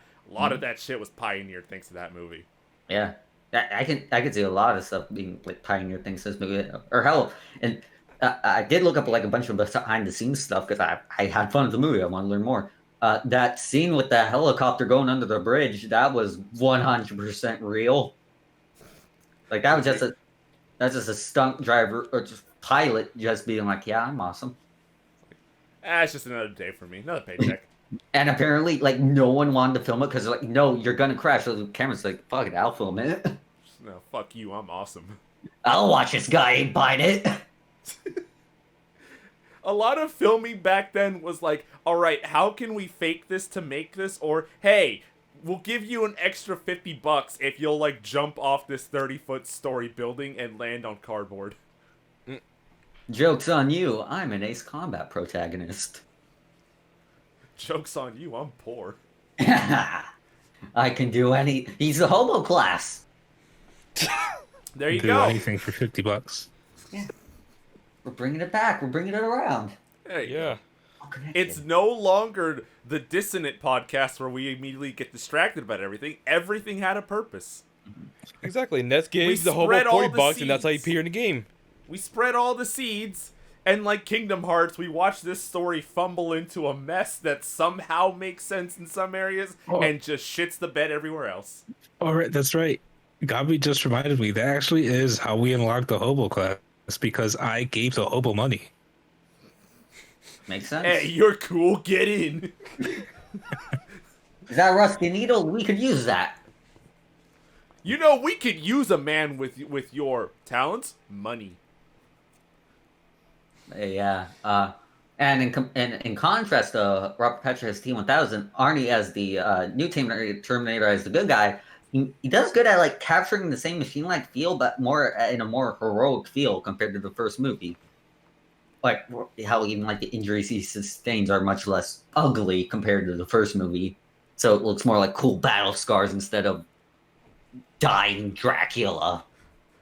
Also, I love the fact that the way they try to humanize Arnie, like to turn the Terminator into more of a human sort of character. Hey, let's just throw some random comedy bits. Let's just see what sticks. You will learn the 90s from a child. Oh, I just love that. There's it became a meme only recently, at least to my memory on Reddit. But you get that bit where Arnie calls John's foster parents. Yep. And it's like, what's your dog's name? It's this. It's like, how's Wolfie? Wolfie is doing fine, sweetie. And then he immediately like clicks the phone. Your parents are dead. Yeah. That's a good damn scene. There's a lot of damn good scenes in that, including what has to be like one of the biggest shootouts I've ever seen, with like the lowest casualty number, where the T-800 just goes to town on the cops outside, but doesn't like actually kill any of them. Fantastic. If you think about it, Terminator 2 is a pacifist movie. But yeah, the Terminators are great. I really like John Connor. I wasn't expecting to like him as much as a kid. He's clearly like kind of like a rebel kid, but you can also like see like from the beginning where he'll grow into like this like great leader in the future. Like already, like he cares about preserving human life. He's doing good at like leading both the T-1000 and his own mother. It's very much the heart of the movie. Linda Hamilton in that movie. Yes. Fuck yes. I'd let her punch me in the face. She can step on me anytime. And it does definitely help that you had Terminator 1 first, so you can compare Sarah in that movie to Sarah in this one. Like, yep, there was a jump, but it makes sense. And she ends up actually sort of occupying a similar role as both Kyle, but also sometimes the original Terminator. Like when she goes after Miles. Like she's even using like a laser sight like the Terminator was. And then she got retconned to be Daenerys Targaryen of Game of Thrones. Yeah. Like even just looking at the posted-up casting for that looks wrong. Oh, it's... Why is Kyle a big muscle guy? Where did he get food? Why is John the Terminator now? That guy's supposed to be John Connor? He looks like John C. Reilly. No, that is the Terminator in that movie is John Connor. Somehow Skynet got him. He does, which is like the 10-second shot you saw of future John Connor looks more convincing as John Connor than whatever that guy was. Yeah. What else? Well, but yeah, very good movie overall, but I did have a bit of an ulterior motive over seeing those two movies, and the reason I did watch those is because on Steam I've had a game for a while called Terminator Resistance. Have you guys heard of this? I have. Yeah. It's apparently a somewhat decent license game. Like still sort of like a B tier, like 7 or 8 out of 10, but it's made by people who care about the source material. And I went into it a little, and yeah, I can definitely see like they wanted to make a good Terminator game. Like for one, takes place in the future war. Awesome. And I'm playing on like either the hardest or second hardest difficulty. It's been a while since I picked it up, so I don't quite remember. But yeah, the machines feel like threats. I feel like I have to like skulk around in like the ruins against like I haven't even actually gotten the proper Terminators yet. I'm just going like against smaller machines, but still I'm like sneaking around. Like otherwise I get like melted. but yeah, even then, there's like references to like the movies and stuff. Like you get like there's this kid, you get him a dog as a gift, and he's like, "What should I name him?" And your options are Max or Wolfie. Max being the name of John Connor's dog, Wolfie being the name the T-800 uses to trick the T-1000. That is awesome. I'm like, I'm glad I watched the movie so I could get that. Just little tidbits like that sprinkled into any form of game just makes the whole experience that much more special. And even just like in the first level, just looking around like with the night, the levels of darkness at night with the searchlights from the HKs, it just felt like I was watching a scene from the movies. But yeah, I didn't get too far into it, but I am enjoying it so far. A bit slower pace than you'd expect, but I kind of like that. Other than that, this week did more playing GTA. More Vice City and San Andreas, which San Andreas, there's evidence of what is in there on stream. Playing as my wife, Ibuki Miyoda, and apparently breaking the games in ways I've never done before. And then creating an abomination. I somehow turned CJ into the Thing. Yeah. And then I somehow turned Ibuki into the Stay Puft Marshmallow Man. You turned Ibuki into the lady from The Grudge. Oh God. Gross. Yeah. I will say actually, in my recent memory, the one that's sticking with me a bit is actually I got through GTA 3. I was putting that one off a bit because I was having trouble with the ambulance mission in that because it was giving me like not a lot of leeway with the timer in that. But I got past that and now I'm actually in the game proper. I have better memories of that game than I thought. And I am playing it modded and stuff, so some stuff's more convenient, but still overall the same game. One thing in particular I forgot about is how the money scale in that game is like 10 times more inflated compared to like Vice City and San Andreas. Like it's something that in those games would pay you like $1,000. In GTA 3 it'd give you 10,000, which makes it a weird moment where I drop someone off in a taxi and they give me $500. Ah, damn. Hey, it's America. We give you free money every day, brother. Let's go, free money. Like I guess there's an in-universe justification in the 3D universe. Despite GTA 3 coming out first, it's actually the latest point in the timeline. It's 2001, so it's like inflation, I guess. And it's inflated so hard that everything just became Zimbabwe bucks. But seriously, I'm like not even off the first island. I already got like $500,000. Whereas like if that was Vice City or San Andreas, it'd be like 50,000 instead, you know. But yeah, there's a bit of a charm to GTA 3 where it still feels a bit more. I haven't played the older games, but I do sort of get the atmosphere from them. I think they'd have from GTA 3 in a bit. Like it feels sort of more in touch. Like for one, doesn't have the lights and music yet, other than a flashback station, which is just a strip Scarface soundtrack. But yeah, has a lot more like original songs, I guess, including like the original GTA theme, which is a really catchy number. The talk radio station is like the one game where Laszlo acts like a sane man, which is weird in the later games where he's like just this creepy guy. And another thing, back in GTA 3, they still had the option for you to go with the top-down view if you wanted. Really? Like, yeah, if you just press the camera button enough, you could go from the top down. I don't remember that. Yeah. I don't remember that either. Yeah. Then again, I only played it on a tablet, so. Like it's this button, same button you use to like switch out like the camera, like the zoom level or cinematic camera. Oh. Yeah. Like, press that enough, eventually you'll get top down. And they got rid of that in Vice City, which makes sense. The games weren't really made for that camera.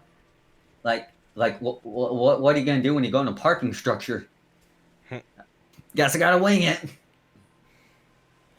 But yeah, that thing's good. I will say one thing that is slightly annoying in that game compared to later ones is as you progress through the story, more and more gangs in the city get mad at you. So like the further you go in the game, in a way, the less access to the map you have, because you go to points where there are guys just wandering the streets with shotguns to just shoot you on sight. It's like, guess I'm never coming back here. Got to get this completion area crossed off early. You come back there with a fire truck. Yeah, no, you don't understand how powerful the shotgun is in that game. Like two shots, your car's toast. Like another thing about the game is like guns and explosions just feel very powerful. Partially, in fact, that game had full on dismemberment. It does. Yeah, It definitely does. Yeah, like you throw a grenade at, there are just limbs everywhere. If you hit someone with a katana, you could decapitate them. I don't think the katana was in GTA 3. They only had the baseball bat. Yeah, I think that was in Vice City, if I'm not mistaken. Vice City is where they Vice expanded. City, yeah. But from Vice City onwards, you only got like decapitation. But in GTA 3, full on, like you could blow up all of his limbs off, all of his head, just all his pieces flying everywhere. And then they toned it down with Vice City. It's like, okay, you can only blow their head off. Are you happy, parents? For a game that's rated M. At the same time, this game is also a bit more restricted with its language. Like in songs where normally they'd say "fuck," it instead does like a scratch noise, and you hear like the name of the radio station. Like, really, the GTA game? Weird. Yeah. Nah. What else did I do this week? I am trying out a new soda right now. I guess Pepsi Blue. What kind of soda? You son of a bitch! Wait, what? FC Blue. Yeah, it's back, dude. Yeah, So, I'm drinking it right now. Actually, fucking hell, dude. Hey, Yesterday, hey, hang on. Rex, you hear this? Damn it! I already opened it, so I wanted to get the carbonation in right in the mic, but I already opened it. tell me how it is. Tell me how it is. Tell me how it is. Wait, hang on. I have not heard of this. So this was a flavor that came out. You hear that? Yeah, we heard it. We're not getting paid by Pepsi. So it was a flavor that came out around 2003 to 2005. It was discontinued about that time, but it was like a blue raspberry flavored sort of. Yeah, deal? that's Or what I'm saying. It kind of tastes like a blue raspberry icing. Yeah, and It's good. that shit has been on my bucket list for like a decade and a half. Ever since I read about it, because I never got the chance to drink it. And yesterday I got a tweet from a friend of mine, and he said like, "Oh man, I'm living the life now. 3D Doritos and Pepsi Blue." And I'm like, "Where the fuck did you get that?" And it's like, "It's back." And I'm like, I think that makes it even funnier that I got this because I just learned about it today. "Son of a bitch! I've been wanting that fucking soda for like a decade and a half." I just told my brother, "Hey, I'm going to the store. Want anything?" Yeah, Pepsi Blue. What the fuck is that? Guess I'll get myself one. Oh, this is good. You ever had Crystal Pepsi? No, but isn't that basically just sort of like Sprite, lemon, lime sort of thing? No. It's just clear Pepsi. Yeah. Oh, I've had it. Yeah. Then It's literally just clear Pepsi. Yeah. who cares? Well, fuck you. That was a 90s thing. It was cool. I liked it. Yeah. It Yeah, sucked in the 90s, but it was good now. Oh, here's a Pepsi I bet you haven't tried. You ever try salted caramel Pepsi? I don't want that. It Who the would. fuck would want that? There's a little I do. coffee Coke. Yeah, but okay, coffee and Coke is like, who the fuck decided that was a thing? Yeah, that's weird to me. Like, who decided, oh, you know what will really go great with this refreshing taste of Coca-Cola? Coffee. Like, hey, do you want to be reminded that you're drinking caffeine? Just drink a fucking energy drink if you need it that bad. Yeah, salted caramel Pepsi. It tasted weird at first, but once you got used to it, it's like actually pretty good. I miss it. See, I want to get mango Pepsi. Yeah, I tried that. That's also good. Pepsi has some good flavors. I like Pepsi. Overall, I'm a Dr. Pepper guy. And trying to think what else I did this week. 'Cause my memory's bad, and I forgot to write anything down. Yeah, I started writing down my stuff because at some point I forgot what I did last week, and I'm like, oh, this is bad. Wait, you guys Yeah. write things down? I'm I'll writing probably myself down. I'll probably have to start writing stuff down too because yeah. Hey, what's this journal section? Maybe I should use it. Yeah. Maybe use the journal feature that I added to the Discord to, fucking write down your bullshit. Yeah. Yeah, no, let's go. I'm going on Steam. What else did I play this week? I'm thinking of. Oh, I installed Resident Evil 4. I got some graphics mods, and then I said for a week I'm gonna play this soon. I haven't played it much yet, other than like some testing to make sure the mod worked. Yeah, Model it's good. is the model Ibiki. No. It's touching up on graphics. Oh, okay. Well, now I want to see if there's. Hang on, I need to check.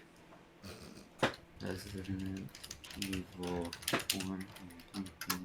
Meanwhile, as he's clacking on keyboards. Hang on. Oh, that's not the Ibuki I want. Damn it. Nope. But yeah, Resident Evil 8 came out. I saw it. I was like, cool, I'll play Resident Evil 4. And then I didn't play it. And that is my week, I guess. Cool. Cool. So Whoever made the Ibuki model for San Andreas, put that shit in RE4. Oh, that's gonna be even more jank. Yes. I want Ibuki to do a suplex. Oh, she's gonna do something, all right. Oh, I know. And the camera angles from that. Yeah. I know I want to do a suplex even more. Sometimes I guess that leaves you, Rex. Yeah. All right. Luckily, I actually wrote down my week. I didn't do much these past 2 weeks. Pretty short list. So, after being trapped at home for a bit, bored as hell, I decided to go to the movie theaters. And Movie theater?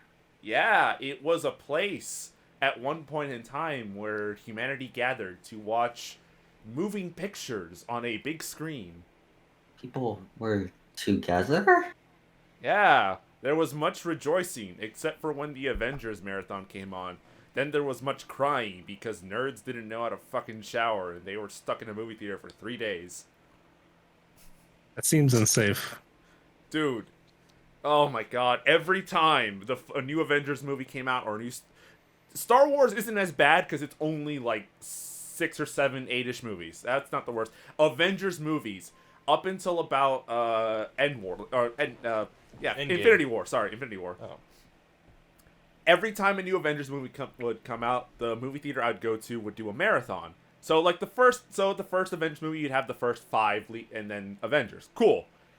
Avengers 2, you had all of those movies plus like the extra 4, 5, 6 that they added, and then Avengers 2. Avengers Infinity War, all of those movies. At this point, it's like 20 or so odd movies plus Infinity War. Just play the entire MCU? Yeah. Yeah. Oh my god. Yeah, it was a marathon thing. And the thing is, once you buy your ticket, you're not allowed to leave. That sounds like it takes forever. Yeah, well, if you What, they leave, locked you in? I mean, if you leave, you can't come back in. You gotta Okay, pay. that is different from they won't let you leave. Well, okay. You Yes. bought snacks. Well, yes, but you're kind of trapped there. Unless. So If what you- happens if you is. bought snacks, you actually die. Yeah.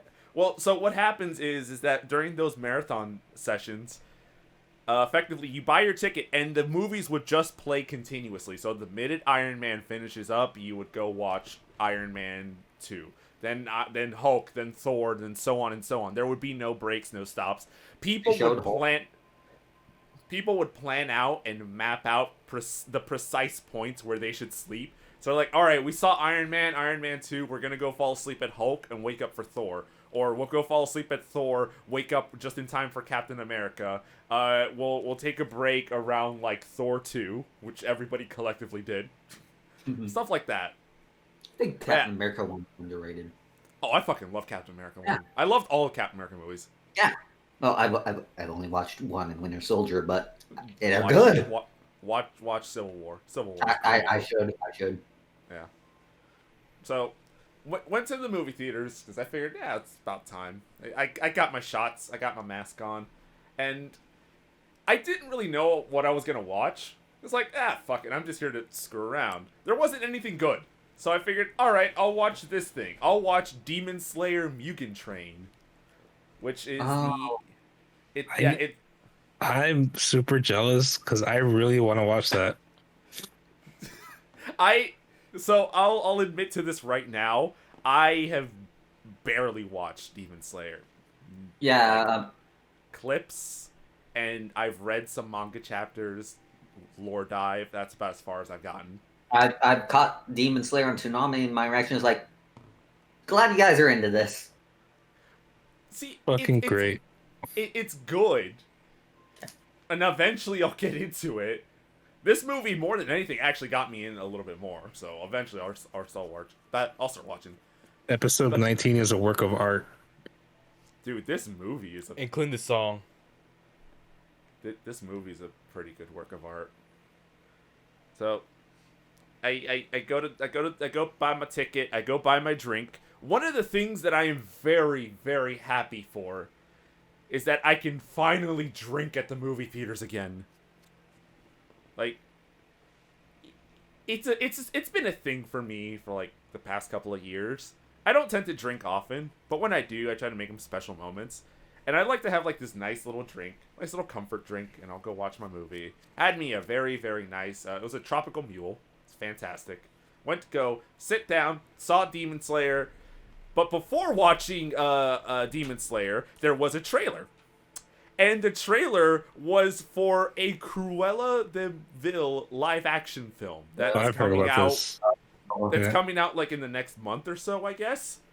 So for some reason, they decided, hey, you remember Maleficent, right? Let's just do that. Throw a dart at a dartboard. Oh, the lady that tried to kill a bunch of puppies for a shitty coat. Lady named Cruel Yeah. Devil. Yeah, Yeah. not just try to like kill puppies, but like skin them and wear their skin as Yeah. a coat. Yeah. Apparently, she's getting a live action film. Obviously portrayed. I think she's portrayed by Helena Bonham Carter, I No, guess. no, I think it's Emma Stone. Is it Emma Stone? Yeah. Okay, well, so I think they're trying to portray her as a character that's been betrayed or some shit. You she stab me look- back so I kill these dogs. Yeah. The whole trailer is incredibly hectic. There's a heist. It's a heist film from what I'm seeing.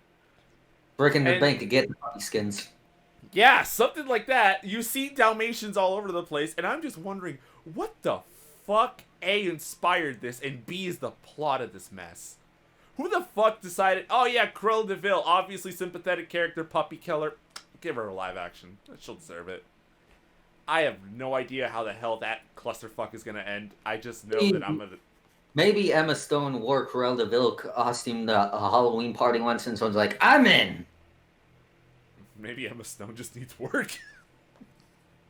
I mean, It's to been a be rough- fair, it's been a she's rough probably year. getting paid good. It's a Disney movie, so she's probably getting paid good for it. Yeah, I'm not I mean, gonna complain about more Emma Stone, I just wish it'd been good things. Yeah, I mean, that's fair. It's still this movie, and not looking forward to it. But I am looking forward to reading the reviews. Like, Um, if I was an actor, I would 100% play in a movie I fucking hated if they paid me well for it. Isn't that what Michael Caine said about Jaws 3? Or he's like, oh, I've never seen the film, but I've seen the house it paid for. Yeah, yeah. good question. How did 101 Dalmatian ended? 101 Dalmatians was like an old-ass movie from, like, what, the 80s, I want to say? But how did it ended? Cruella ended up in a vat of whatever, I guess. She lost because the puppies are alive. They had sequels. Ew. Okay. And then they had the live-action adaptations of that. With Glenn Close as fucking Cruella, which is great. Yeah, so, saw the trailer for that and immediately went, oh god. Watched Demon Slayer Mugen Train, and for a guy that knows almost nothing about Demon Slayer, I gotta say, it was pretty neat.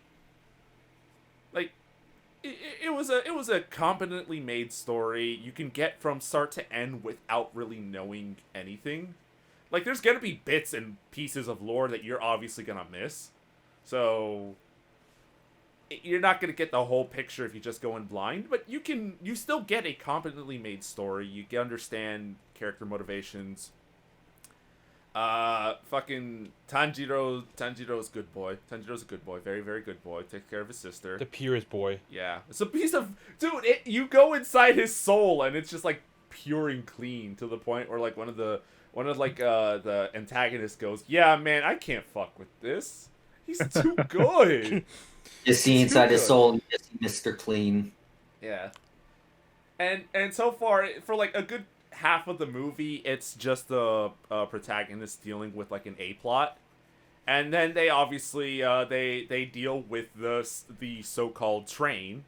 I'm not going to say too much, because, again, it's spoilers. So. Well, based off that name, clearly it's some sort of fighting games tournament. Yeah. It's a Mortal Kombat on a train. Yeah, but with the most ridiculous roster ever. Yeah. Dio Brando versus Shao Kahn. Round 1, fight. Ring out. Ring out in a Mortal Kombat game? Well, It wasn't an I know alliance, technically. Train has a very good place to ring you out. Well, that's true. Yeah. Exactly. That was like the PS2 games. Weren't there like stage fatalities where it was like you just had to get your opponent to them no matter their health?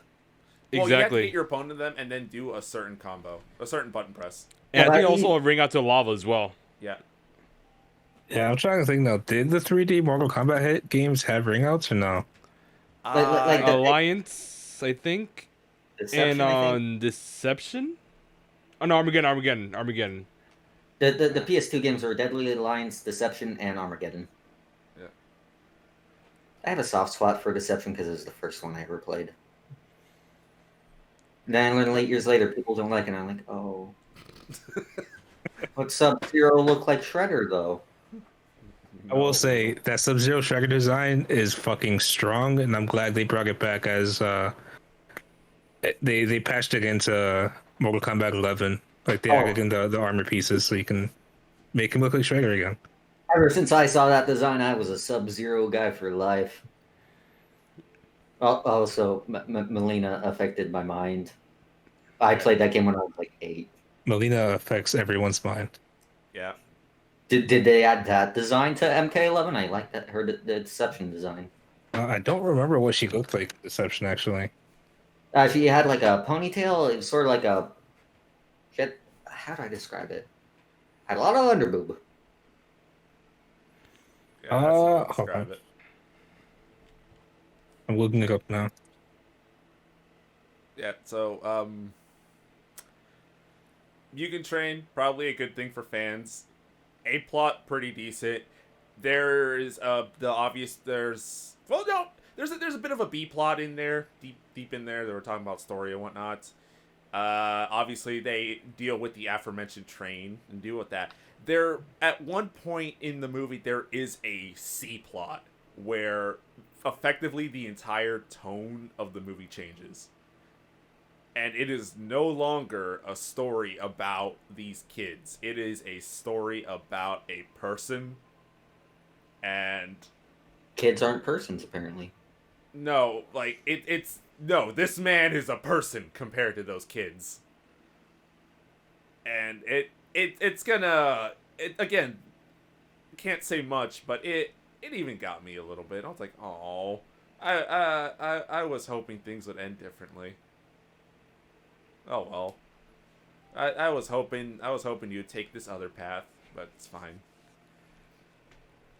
I can't wait to get my microchip so I can go see that movie. It's fine, just rub a magnet on you. It'll take care of all the problems. When in doubt, magnet it out. How do they work, though? Magic. Okay. Magnets are pretty magic. Yeah. So, watched Mugen Train. We talked about this briefly before when we were talking about Guilty Gear Strive. I bought Xrd Revelator just because I wanted more Guilty Gear in my life. So obviously did the full lore dive, went through. I still gotta finish the story mode in the game, which is less of a actual story mode than I expected, and more of a story mode where the game just tells you what happens. Yeah.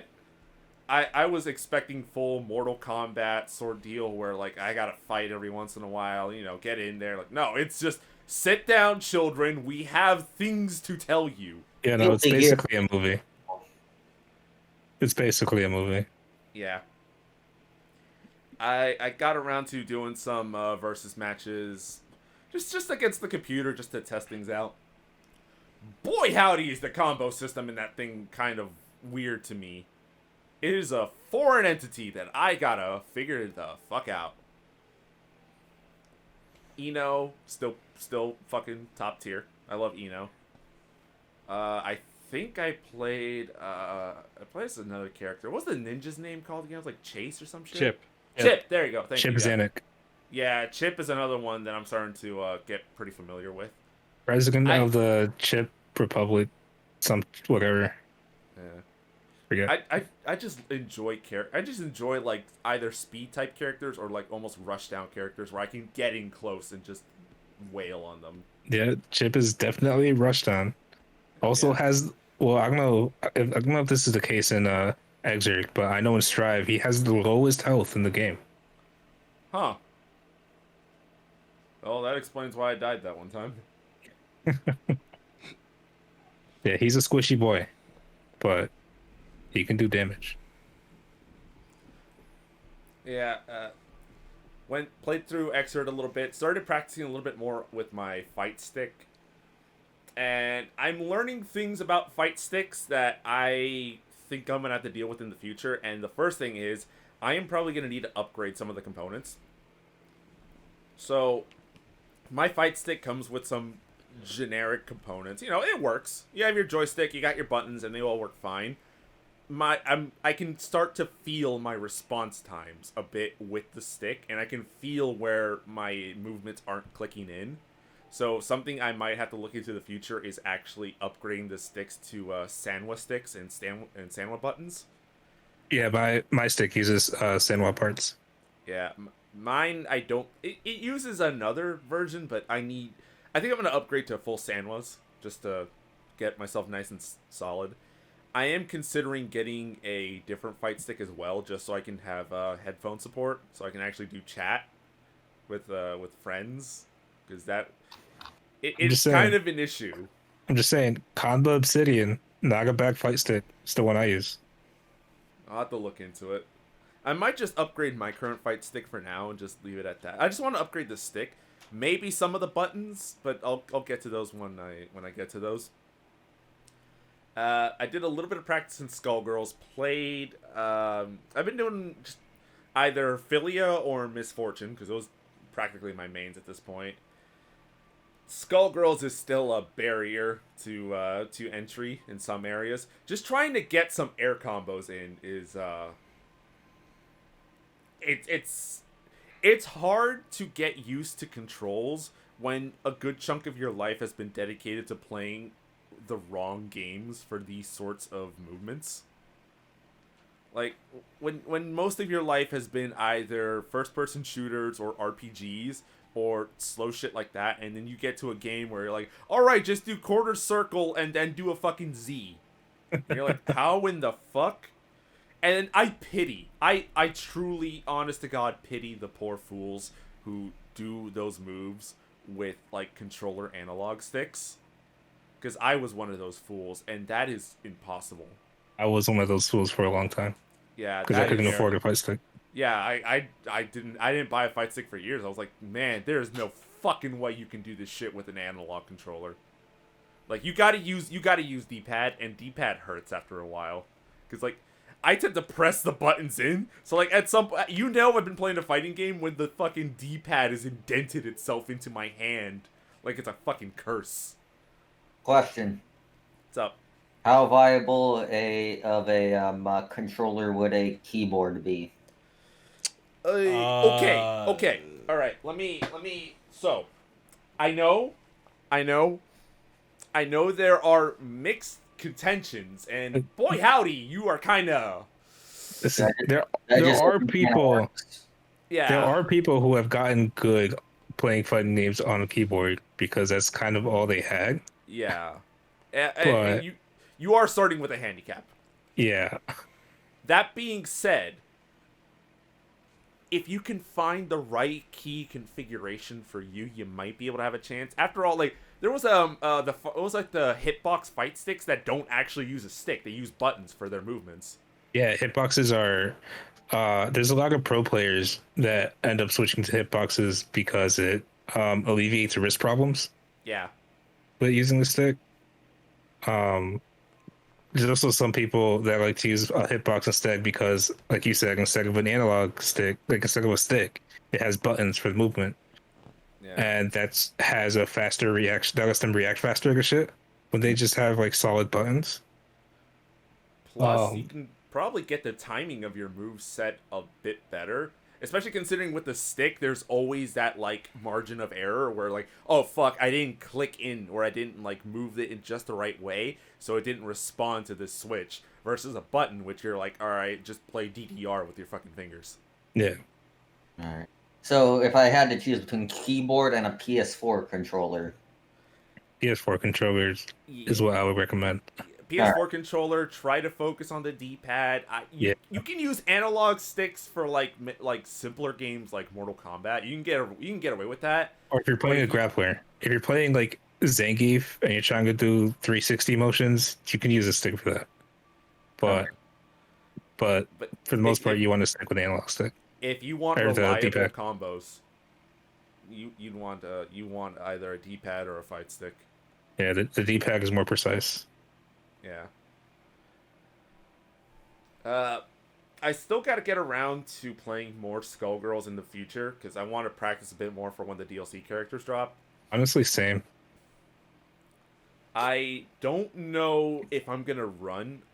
I honestly don't know if I'm gonna run any of the DLC characters, but I do want to fuck around with them a bit. Umbrella, I probably skip. I can already tell it's gonna be a character I don't want to play. And I'll probably go into training mode with her once. Yeah. Just to see what she has and then be done with it. Yeah, that's what I'm gonna do. So, I played a bunch of fighting games. I got back into Fallout 4. I started a brand new file. I'm playing Fallout 4 on a console. Why? And because it's the copy I have. It's the copy I have.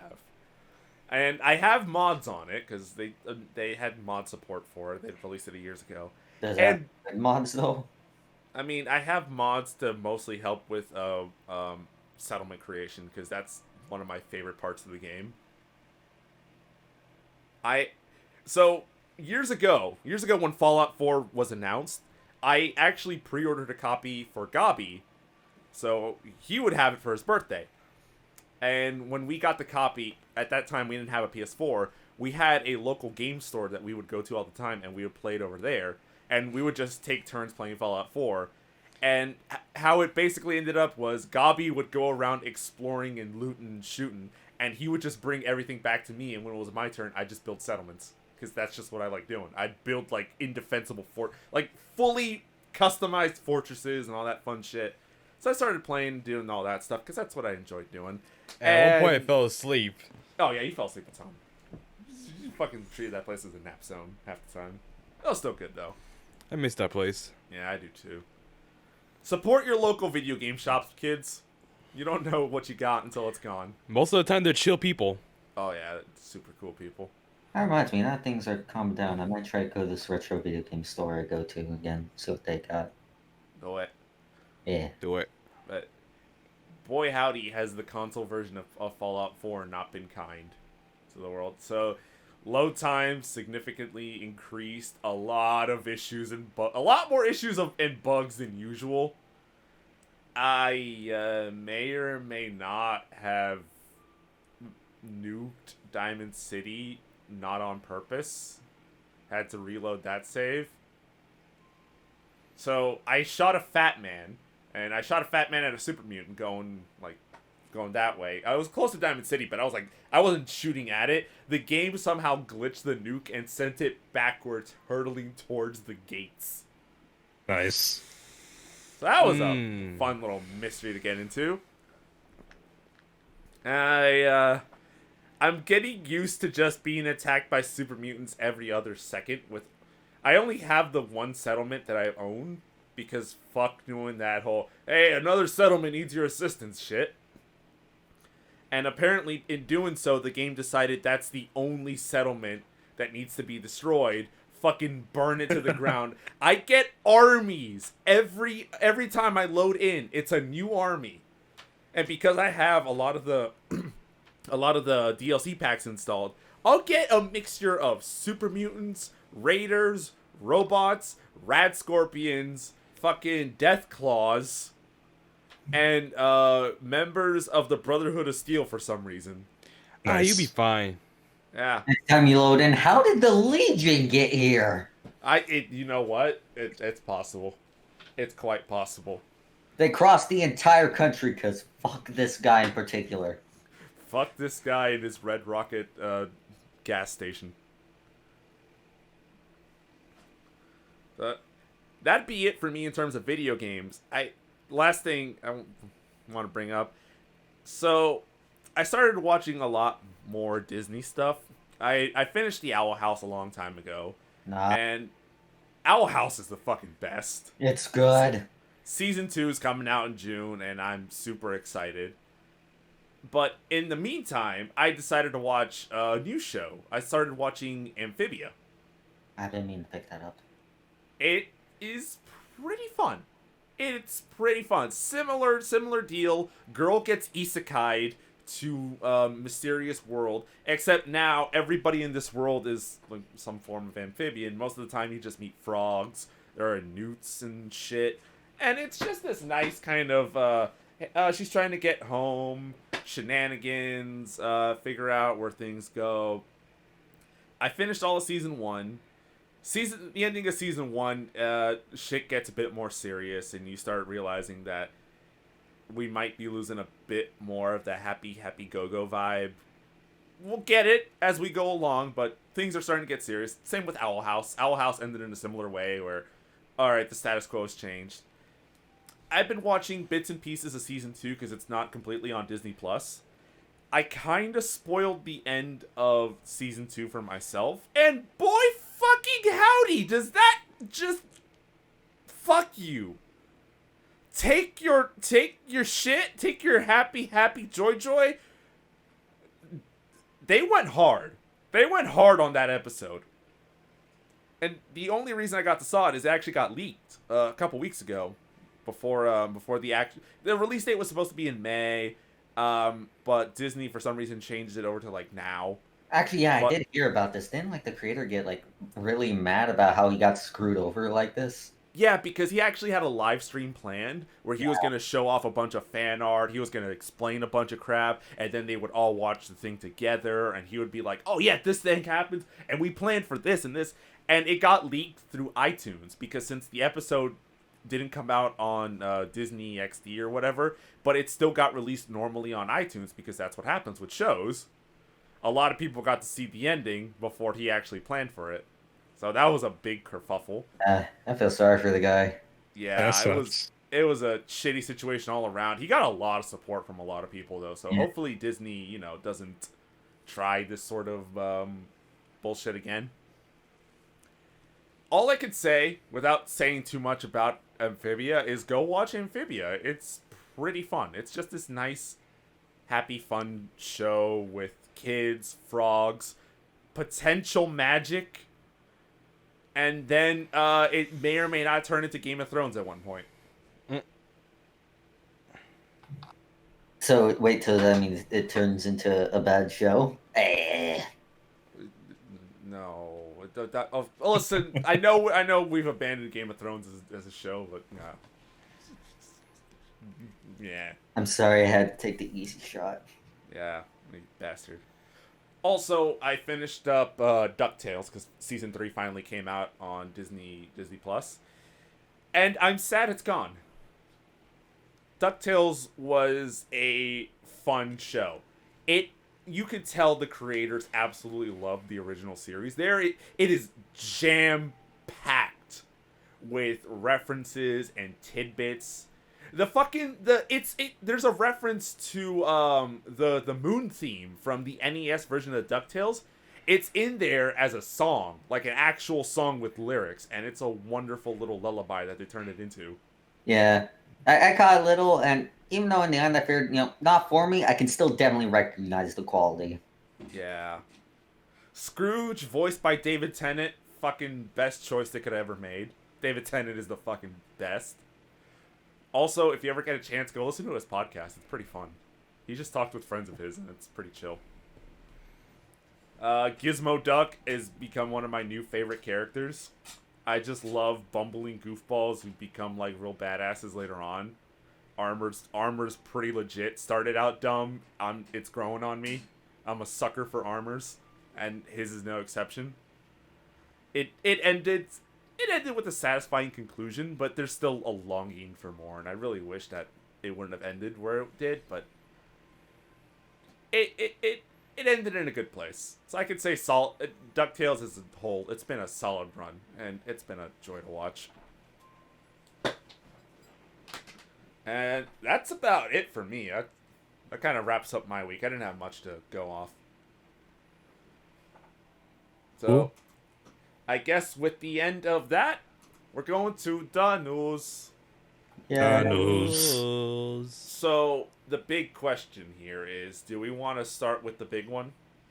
Oh boy. Yeah.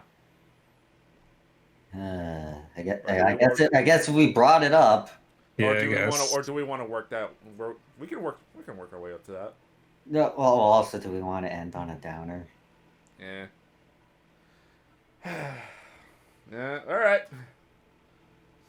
So it's incredibly sad news. Kentaro Miura, creator of Berserk, unfortunately has passed away due to heart complications at the age of 54. And I'll let you guys speak more for this than for me, because I haven't seen too much of Berserk, but even then, his influence. Yeah. My God. I'm Man, gonna The say, man was a legend. Like, Yeah, straight up. yeah. I've not like watched or read like any of. Well, I've watched like the bloopers for the like first anime, but even then, when I read the news, it hit me. Yeah, it's God. So- His panel work. Those Yeah. panels. Holy fuck me, those panels. so I watched the original anime from the 90s. I watched the Golden Age arc. I watched all 3 Golden Age arc movies. I watched 2016 and 2017 anime. And I'm also caught up on the manga. So this hit me pretty hard. I kind of watched the 1990s anime as well, and the 2017, the newest one, Yeah. came out, and it kind of inspired like the play style I like to go for when I play like fantasy RPG stuff like that. Mm-hmm. Just God, the amount of things this man inspired. I Or- swear to God, it's a book. Not even Yeah. in just anime and stuff. Going back to some of the stuff they were talking about earlier, there's definitely some Berserk inspiration in some of Yoko Taro's works. Yeah. There's also very much Berserk inspiration in all of Dark Souls. Yep. Dark Souls is just the Berserk. Yeah. Pretty Just straight up. just remove Guts' story, but you still got like a good chunk of it right there. There's an enemy in Dark Souls 3 that is just the Beast of Darkness from Berserk. Just straight up. And that's not even including that his sword is in Guts' sword is in that game in some Yeah. way, shape, or form. Or hell, even in the one Yoko Taro game that isn't a Yoko Taro game, Drakengard 2, in that game, Khan basically just becomes Guts down to missing an eye. Yeah. Fucking Dragon's Dogma. The original one on the consoles. It's not in the PC version, and it's not in the PS4 and Xbox One versions of Dragon's Dogma, unfortunately. But the original console versions of Dragon's Dogma on the PS3 and 360 had a crossover with the Golden Age arc films, where you can actually get Guts' armor and the Dragon Slayer, and you could get Casca's armor, and I think Griffith's armor as well. I'm not sure about that one. Like, Yeah, this shit's crazy. Um, like Guts, if I had one, like Guts was always that character that I was like, it will never happen, but I would love Guts to be a guest character in a Soul Calibur game. Oh my god, Like that shit would be fucking amazing. dude, that. I will say, even though I'm not someone who has been really deep in the Berserk, I won't say it's not due to lack of interest. In fact, I've always got the idea that looking at it, like if I put my time into it, I would fall in love with this. I just never had the time, really. Yeah, it's yeah, it's a fairly long manga, but Guess I unfortunately have the time now. God, I kind of feel bad waiting as long as I have because every time Berserk was mentioned, it was always the in joke of like, oh yeah, no, Berserk is on hiatus because fucking what was it like Precure or some shit came up and he's Blah, blah. obviously gonna be busy with that. yeah, I always figured, oh, Berserk is gonna take a while for it to be done, so I'll wait for the whole thing to wrap up and then I'll start. But How will Idolmaster recover from this? oh. God, Idolmaster will memorialize him for eternity. no. You know what What? also sucks? So What? Manga artists usually die. Don't let me last that long in this whole thing, yeah, the industry burns through artists like nothing else. and they get Yeah. underpaid heavily. Well, Miura was an exception. Well, once you get to the higher tiers, you're an exception to the rule because you Yeah. make money. But it even doesn't among matter. like the higher paid mangas, Miura didn't get paid as much as like some of the more higher end manga artists either. Um, hell, his manga had to get published. His manga was being published in like a fucking sex magazine, like because like no other magazine would take it for some reason. But I don't know. Man, I have a small list here of things that were inspired by Berserk. It's gonna be a mix of. I think it's just gonna be a mix of modern stuff, but I'll just go through it real quick. We have Black Clover, Dark Souls, Goblin Yeah. Slayer, It- Dragon's Dogma. Yep. We got Siegfried from Soul Calibur. Yeah, I could see that. I never really thought of Siegfried being like inspired by Berserk or Guts, but I could see that. Yeah. Shit, I somehow managed to make myself sad through the Idolmaster joke as well, because that has managed to make Berserk have a connection to Ace Combat now. What Ace doesn't Com- have a connection? Ace Combat 6 had like Idolmaster skins for the planes. Well, then you know what you must do. I gotta read Berserk for the sake of Ace Combat. Well, do it. You really Do it. should. The art in the manga is fucking beautiful, Oh my god. and the story is so good. Guts, honestly, I'll be real. For the first few chapters, Guts could be a bit difficult to deal with because he's such an asshole in those first few chapters. Yeah. But like he grows on you. Well, you get to see him return to be more and more human as time goes on. 'Cause Yeah. obviously he has been through shit. Yeah, no, he has- has. So Yeah, it's weird because it starts off with him like he's just like an asshole killing like demons and shit, and then it kind of like time skips backwards to the Golden Age arc. Yeah. And then that goes into like his story and like why he's such an asshole and like all the shit he's been through. even in the Golden Age, he was used to be alone most time. Yeah. Yeah. That is a sentiment I've been seeing a lot in like reaction to what's happened, and people saying like, yeah, Berserk is dark, but it's always had this like sense of like eventual hope that's Yeah. underlying.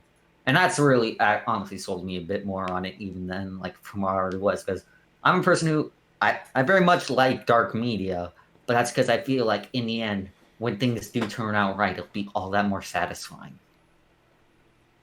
You gotta have the bitter with the sweet. Mm-hmm. And he even has a like message in life that hey, you get through the shit, it's gonna be okay eventually. Yeah. And I mentioned the Berserk Musou game earlier. 'Cause I played it as on stream as like a tribute to Miura. Um, and like yeah, honestly, it's not bad.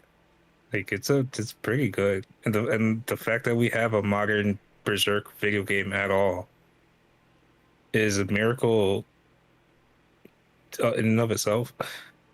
To be honest, but hopefully we can get like a proper good adaptation at some point.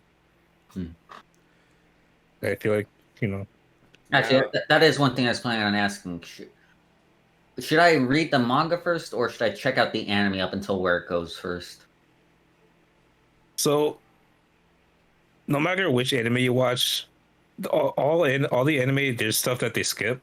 So I'm aware there's none of it that covers like the whole deal. Yeah, so I would definitely just read the manga. The 98 anime is definitely worth watching though, because it's a pretty good adaptation. Yeah. Despite it, skipping some stuff. But they did show a sizable segment of the story. That mostly shows like the flashback part of the anime, right? Yeah. Okay. I know some vague parts about the story. And then the Golden Age arc films are pretty okay too. All right. The anime from 2016 and 2017 is rough. Yeah. Oh God. I've seen the gifts. Yeah. It has its moments, but it is not. I honestly couldn't recommend it in good faith. I understand why. Come on down South Park, gonna have ourselves time. Make the fucking South Park joke, goddammit. South Park anime's better.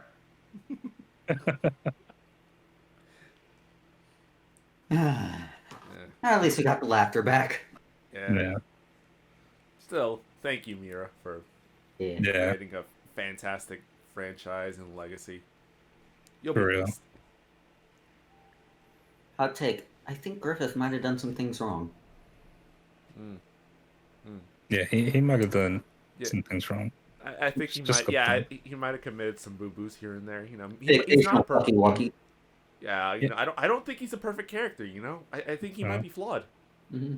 Yeah, he had good intentions at one point, but I think so. Somewhere along the lines, he just kind of got warped and messed up. He tripped up at a couple of moments. Yeah. Hey, it's just a couple moments. It's a couple moments.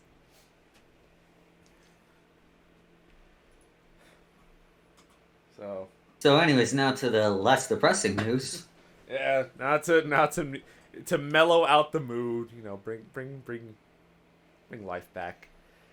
So, Biomutant's got a new gameplay trailer out, and it looks quite interesting. I watched it. It's like 10 minutes long, and they'll show you some gameplay bits. At the beginning, I got some straight up Genshin vibes, but the more I see it, I'm also getting some Fallout vibes from this game as well. Yeah, this game definitely has my attention. And that's why I pre-ordered it. The only thing I brought this up to Gobby when we were talking about this game in private, but the only thing I'm worried about is like it has like different classes and stuff, and like it's got both melee and like gun combat. I just hope that the melee combat is good enough that you actually want to do it. Like, I hope it's not a case where, like, yeah, you could do melee, but why rush in and get shot the fuck up when you can just stay back and shoot the enemies? You might have been more speed than anything else to help make up for the lack of range. Yeah. You can use range, but it won't be as effective. Or at least just make it feel good. Yeah. Feel nice and weighty. You gotta give people a reason to want to play that mode. Or just switch into that style of combat. Otherwise, it's like, why the fuck did you even waste time on this? What's the weird thing that the game was announced a long time ago? Then it got delayed and you hear nothing from them at all. Yeah. I honestly didn't even know about this game until like a month ago. Yeah, same. I probably heard it announced at E3 maybe years ago, but boy, did I just like I didn't even think about it. For what I hear from some few articles, they said that they took about a few years off just so it makes it polished without doing crunch. So they're just making sure everything's perfect. And I respect that Yep. Yeah, for sure. especially nowadays. Sure. Yeah, Nice. definitely, yeah. That. You mean it's not an assembly line that makes these? You're telling me people should be treated like people and allowed to sleep and see their families? You telling me people aren't machines? Are You're you telling us to me bring your my job pajamas isn't- to work? Yeah, you're telling me your job isn't your life? Well, maybe people should be machines. Machines are cool. Yeah, not all of us can be Terminators. Well, they should. Really? You think so? Well, if we were all Terminators, then it wouldn't be that big a threat, would it? You lead an interesting life, young man. When everyone has superpowers, no one does. Everyone just goes around stabbing each other with goop hands. And it does nothing because they're also goop. This is what we do for fun. It's only thing we have for fun. Oh yeah. I forgot to add, in the character creator, whenever you signing stats, like if you want more strength or agility, the face will morph depending on what you're picking on, including the body as well.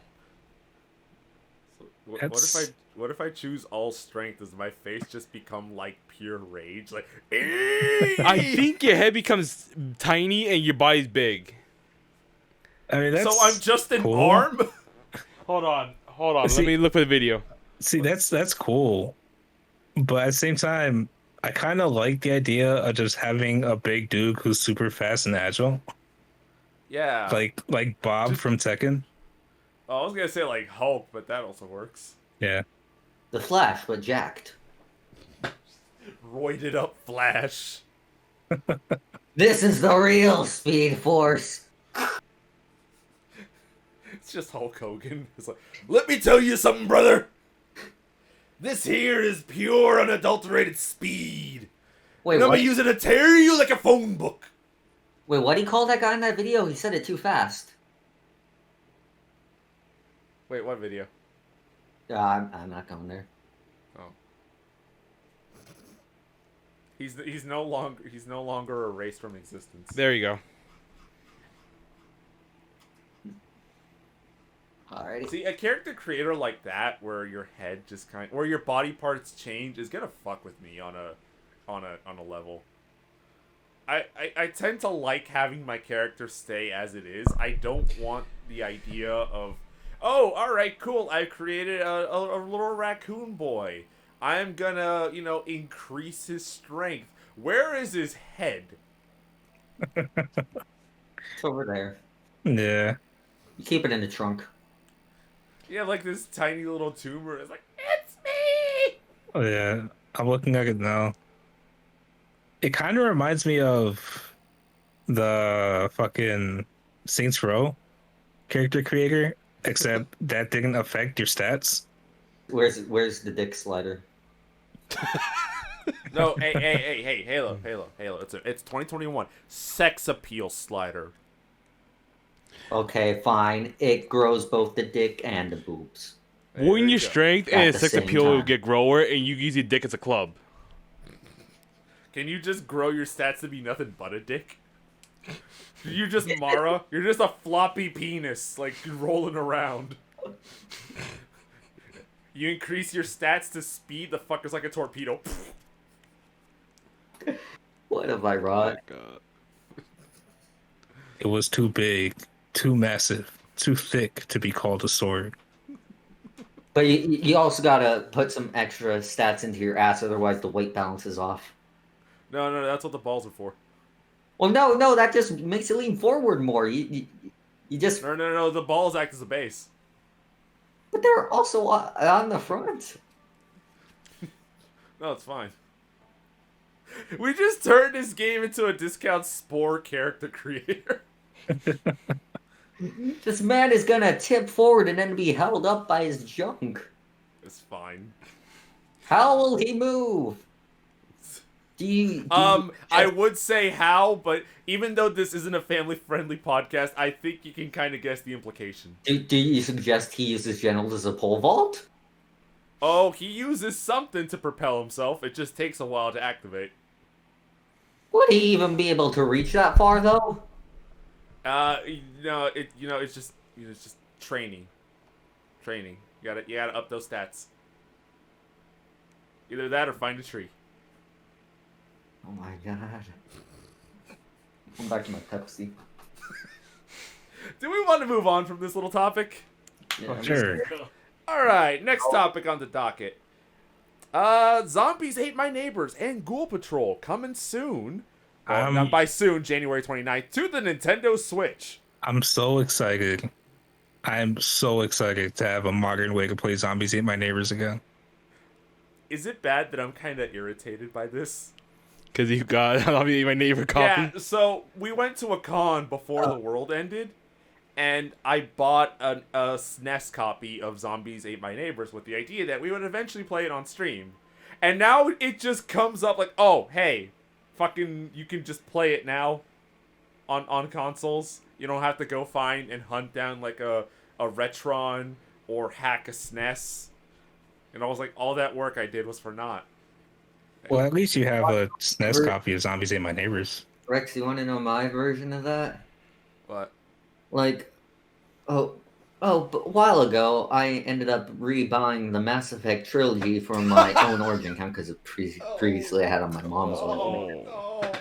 Got the game, got all DLC I'd missed out on. Spent a lot of time modding it to bring it up to more modern standards. Like 2 or 3 weeks later, Mass Effect Legendary Edition. Right in the middle of my ME2 playthrough. Nice. Nice. All of you playing Mass Effect Legendary Edition right now, you have me to thank. My sacrifice got you this.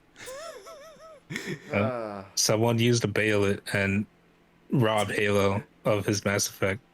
I great. personally funded this re-release. Can I say fuck that Baylet dude? Because he's probably the reason why we're all still stuck at home for like another year. No. I don't know, maybe I don't even remember how much I spent. That was what put the budget over the threshold for them to release it.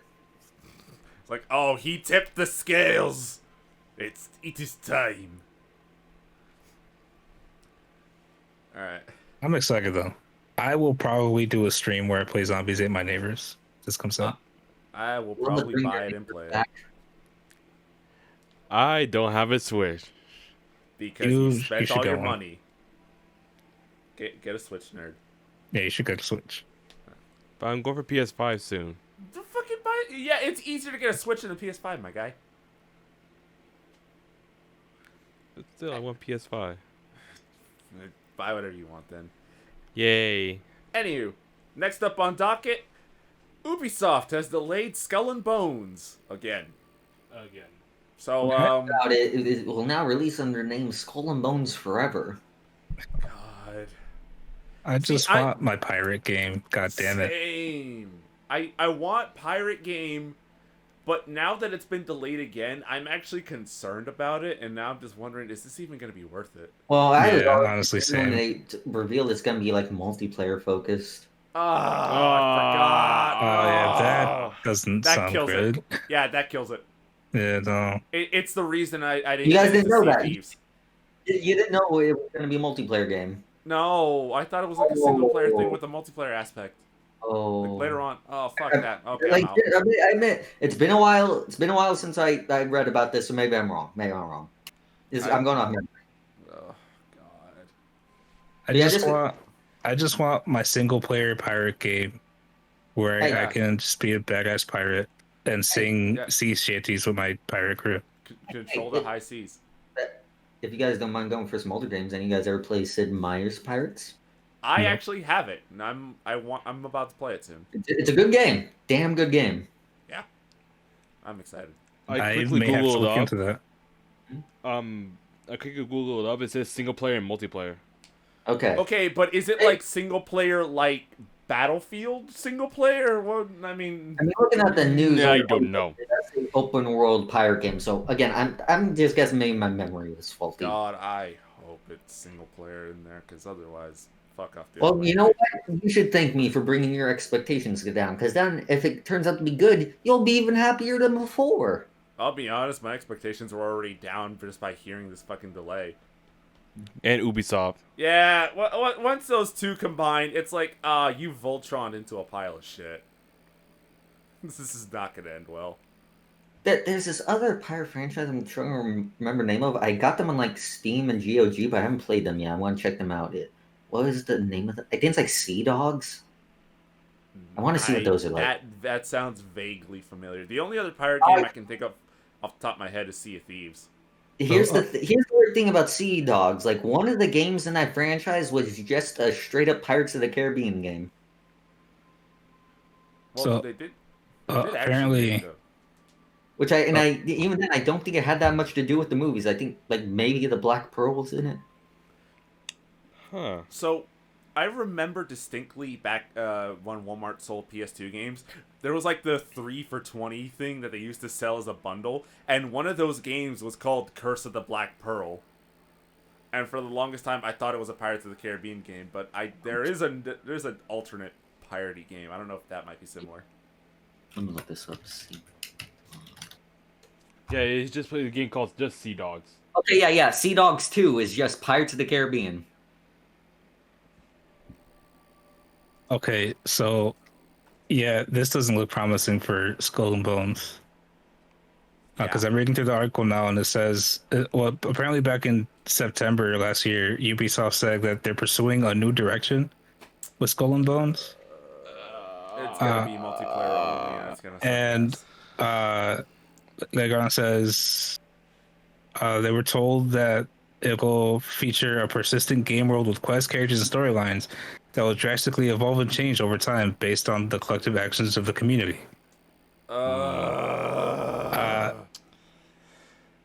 That it says that's not even the worst part. It says one person with knowledge of its development said that the social and live storytelling elements of Epic's Fortnite had been a strong inspiration for Skull and Bones' new direction. So it's Pirate Battle Royale, that's what he's saying. Yeah, at this point, I think there's like a Pirates of the Caribbean Online emulator out there. I might find that. Fuck it, I'm playing Sid Meier's. I'm gonna look into Sid Meier's Pirates. I remember getting one of those plug and play Pirates of the Caribbean games. That was fun. I might find that. Fuck that. I'm just gonna play Ass Creed 4. Yeah. I mean, I've this actually never played Ass Creek 4, and I probably should. like that. But that's the worst thing about this. This is just you had to just make Ass Creed 4 again, but not Ass Creed. Why didn't you do that? I also love that that's the abbreviation for the franchise after all this time. Well, you can't just say AC. You know how many games that is? I know, but it just sounds like we're just talking about gay porn. It's like, mom, I want Ass Creed. Look, son, I respect your hey. life decisions, but what the fuck? Women are you have talking asses too. Hey. This booty's got to have rules. Hey. There be no women folk on the ship. They be a curse. It be all men folk here. There should replay Assassin's Creed 4. Yeah. Actually, I never ended up playing the DLC for that. I should play that too. I should play Assassin's Creed 4. Yeah. It's good. I need to Edward's like finish my it. second favorite protagonist after Ezio. Especially That's Creed 4 since Black Flag, right? my entire layout on Twitch is like pirate themed. Well, I should probably play Assassin's Creed 4. Caribbean Cruise, what the hell, man? Yeah. Now you're obligated. Yeah, pretty much. It will happen eventually, probably. It's been peer pressured into you're streaming next. Is it sad that in my life I've the thing called peer pressure I've known more from people that I've actually known than the supposed druggies that are supposed to give me free drugs? Well, yeah, Like, that's why you know, they call it peer pressure. Well, It no, comes from your peers. but you know, like when you're a kid and there's always that one guy. It's like, hey kid, you know you want this stuff, and you're like, No. this is the peer pressure, and I'm like, where is I don't the know man that with guy. the trench coat and free drugs? This He is the peer nowhere pressure to be right here. seen. Meanwhile, my fucking friends are like, no, you gotta fucking do it. You gotta fucking do it. And I'm like, oh, I don't wanna. You gotta get EDF. You gotta get EDF. You gotta do it, nerd. Come on, you gotta get I'll EDF. do it eventually, Mom. Go get EDF. I'll do it eventually. Shut up. Hold on, let me check. It's on sale. Oh my god, no. Okay, No, okay, but all if, right. but if it isn't on sale, it will be on sale by the time this podcast is out. Maybe, probably. Who knows? All right. Who can say? Can Mania. are we moving on? Sure, let's move on. Okay. So, this is something brought to attention by one Audrey.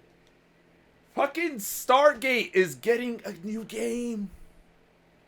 Stargate Timekeepers in development now.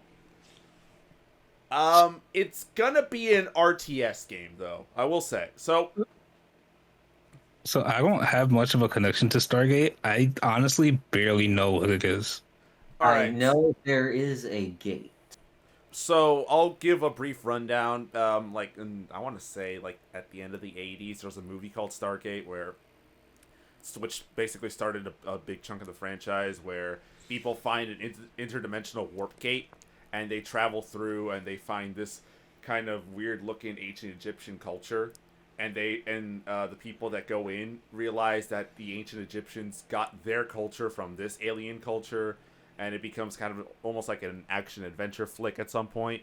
It all got Aliens. yeah, it all got spun off into a series called Stargate SG-1, which effectively they found the Stargate and they're hiding it in a secret military bunker, and they're sending out military squads to different areas that the Stargate will send them to in order to map out and chart these routes and regions and see if they can't find new technologies to take back, to fortify American defenses, because this was the 90s and that's what they did. They go on all sorts of wacky adventures. One of the characters you'll actually know, not from appearance but from voice, his name is Teal'c. He actually voices Kratos in God of War 2018. That I didn't know. I didn't know that. Yeah, Teal'c is fucking awesome. Shit, I unplugged my... You good? Yeah, I unplugged my headphones. Sorry. But Teal'c is awesome. He's a alien that they find along the way. He gets recruited into their whole thing after he helps them out and kind of betrays his whole race, the Goa'uld, which is kind of like the main enemy faction of the franchise. If you ever get the chance to go watch Stargate, I highly recommend it. It is one of the best sci-fi series out there. It had a bunch of seasons, had spin-offs. Richard Dean Anderson is a fucking treasure. Like, I grew up watching a lot of 90s sci-fi shows, or just like fantasy shows and some shit, and Stargate was easily like the best out of all of them. So I'm pretty excited that this is getting a game. Excitement's a little tempered because it is an RTS, and I'm not the biggest RTS guy, but it would still be nice to see this whole set of... I want to see this universe explored more effectively.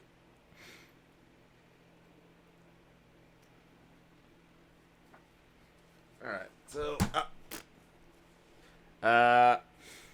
moving on from that. Adult Swim has announced Aqua Teen Hunger Force, Metalocalypse, and Venture Bro movies, which means we're finally getting an ending to Venture Bros. Nice. Nice. I'll admit, I've only caught like bits of Aqua Teen and Venture Bros, but they both seem good, and I have no idea how me, of all people, hasn't seen any of Metalocalypse. Yeah, I'm surprised you haven't seen it. Yeah, Like, I'm honestly surprised. out of everyone here, I should have been like the first person to be on that shit. Yeah.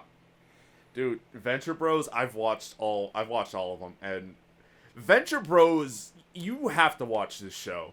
And I don't mean this as just please watch this show. It's really good and you like it. No, you have to watch this show. It is fucking incredible. It's based off old 60s and 70s cartoon serials. There is references to everything. The main reference line is like Johnny Quest sort of deal with like the Rusty Venture. He's kind of like the pseudo Johnny Quest if he were to grow up and, you know, just kind of be a scientific fuck up thanks to all the misadventures that he and his family got into. Brock Sampson, voiced by Patrick Warburton, fucking god among men, legend among legends. Guys write him love letters, women name their dildos after him, sort of deal. That tracks. Yeah. I cannot wait for the movie. I was really hoping for an extra season for Venture Bros, but with the amount of plot threads that Venture Bros set up, I'll just be satisfied if they conclude at least a good chunk of them. Any form of conclusion is better than just being left hanging. Yeah. That's Yeah. very true. Well, no, I will track that. Not any conclusion. Well, a decent conclusion. Yeah, Like one that feels satisfactory. a quality conclusion. Next up on docket, Battle for the Grid. We Yeah. got Chun-Li trailer. They finally released a Chun-Li trailer. I might be running Chunners in this game. Dude, she looks fucking crazy. Dude, I honest to God think she runs better than half the cast. Dude, like this is like Ken and Ryu. Goddamn it, Ryu and Chun-Li rather. In this game, they very much look like their Marvel vs. Capcom counterparts as far as like how their moves function and shit. Yeah. But Chun-Li looks like a fucking monster, dude. Dude, I just love watching the trailer and I just see her move and I'm like, I think you run better than literally half the cast of Power Rangers. Like everybody else just runs slow and sluggy and then she's running in like fucking spinning kicks and shit and damn woman, that's where the budget went. That's where the fucking budget in this game went. Holy shit. And Capcom says yes to a crossover, you can't disappoint. Yeah. I will say, as someone who's not too interested in this game, I do like that they went through the trouble of giving her a Power Rangers version of her like outfit. Yeah. Like I like when crossovers do that, when it's like we don't just toss you in, we make you appropriate to the world. Yeah, she's the Blue Phoenix Ranger. Yeah. Like if I recall, Injustice also did cool that were like the Mortal Kombat characters they included had unique designs. Yeah. Well, to be fair, they also gave her a version of her costume where she doesn't have anything, and Anything? Hey, down boy, heel. There's like a class of '89 costume that they gave her, and boy 93. howdy, yeah, put the mask back on. They also gave one to Ryu. Yeah, but you can Is see Ryu where the budget not wearing went. anything? No Again, budget down on boy, face. heel. Listen. There's a reason that every character in this game has a mask. Yeah, there's a Alright. good reason. Holy hell. Dude, you can see where the budget went and where they ran out. Chunners does not look good. Yeah. I will say it's not as bad as her original phase from Marvel vs. Capcom Infinite, but it's not great. Yeah, So what you mean is that if it's a hot sunny day and they're wearing that helmet all day, so their face just melts into the mask. a little. She has like a little bit of that like samey face, butter face going on deal. Yeah.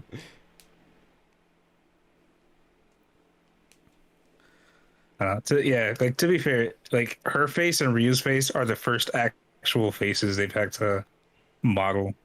And For it this game. shows. This helmet is my face. It's gonna be. It's gonna be. The helmet stays on always. For I Ryu, fucking it's love her the- win pose too, by the way. I just watched her win pose now. Fucking love it. It's high quality all the way except for that one bit. Yeah. Alright. Next on docket, Hades coming to PS4, baby. Yeah. So Hades for the PS4 has been rated by the Korean rating committee. So we're probably getting Hades for the PS4. So for those of us It without wasn't on PCs, PS4 already. no, No, Oh. the only console it's out on right now, I believe, is Switch. Yeah. yeah. Now I know why this news is significant. Well, it was an Epic Game Store exclusive for like a long time. Yeah. For like a few years, and when the full 1.0 came out, came out on Steam. Yeah. And No, it slowly came out but on Steam surely- before 1.0. But Did it? yeah, it came out on Steam before when it was still in early access. Did it?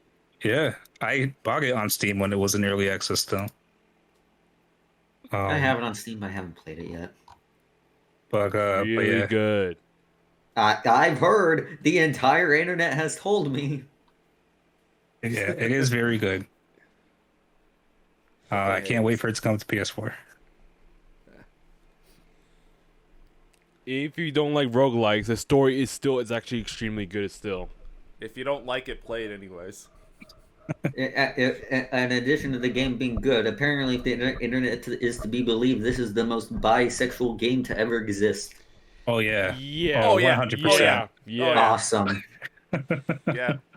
Like for example, Zagreus is bisexual. Oh, Dope. Zagreus is taking it from Megara. He'll give it to her, but she'll take it Yeah. back.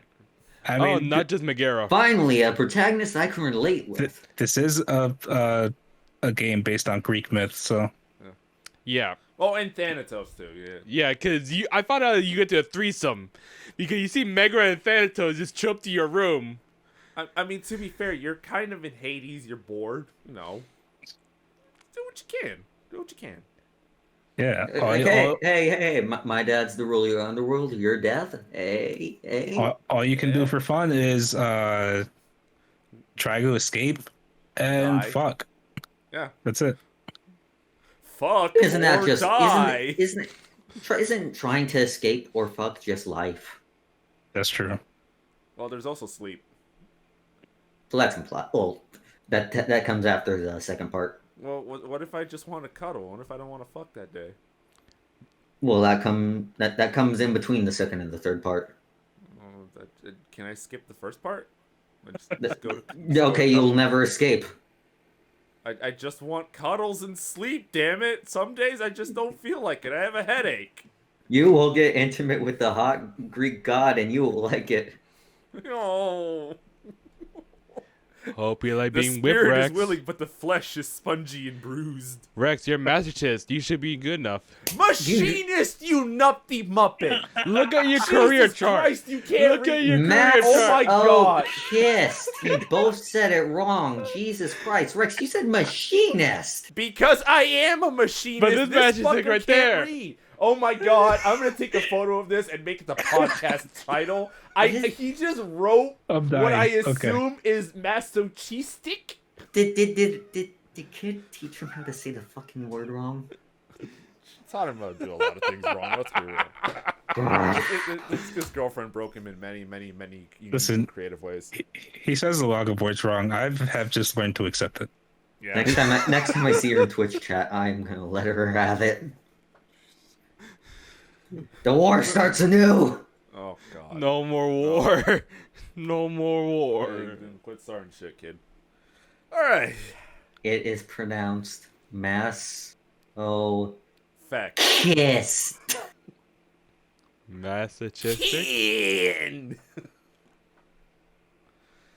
All right, moving on from this beautiful little divergent tangent. I am cracking my hand one-handed right now. Cool. I'm holding a tablet with the other. Mmm. Hey kids, want to beat on a dead horse again?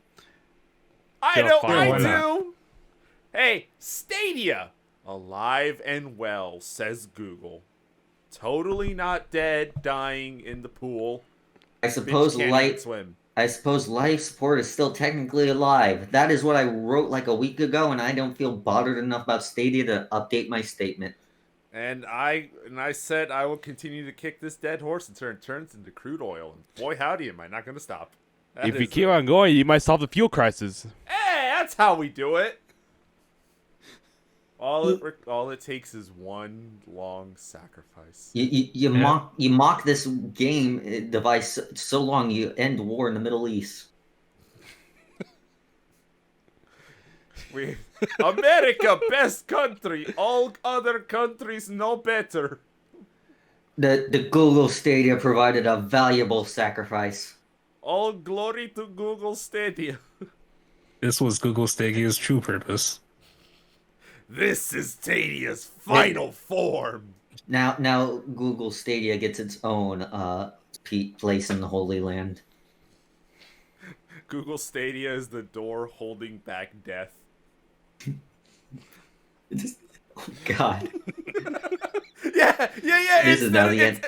It's instead of the protagonist for P3. I was gonna say it, but I was wondering if I should say the end of P3. It's been 20 years. Yeah, but it's my favorite game.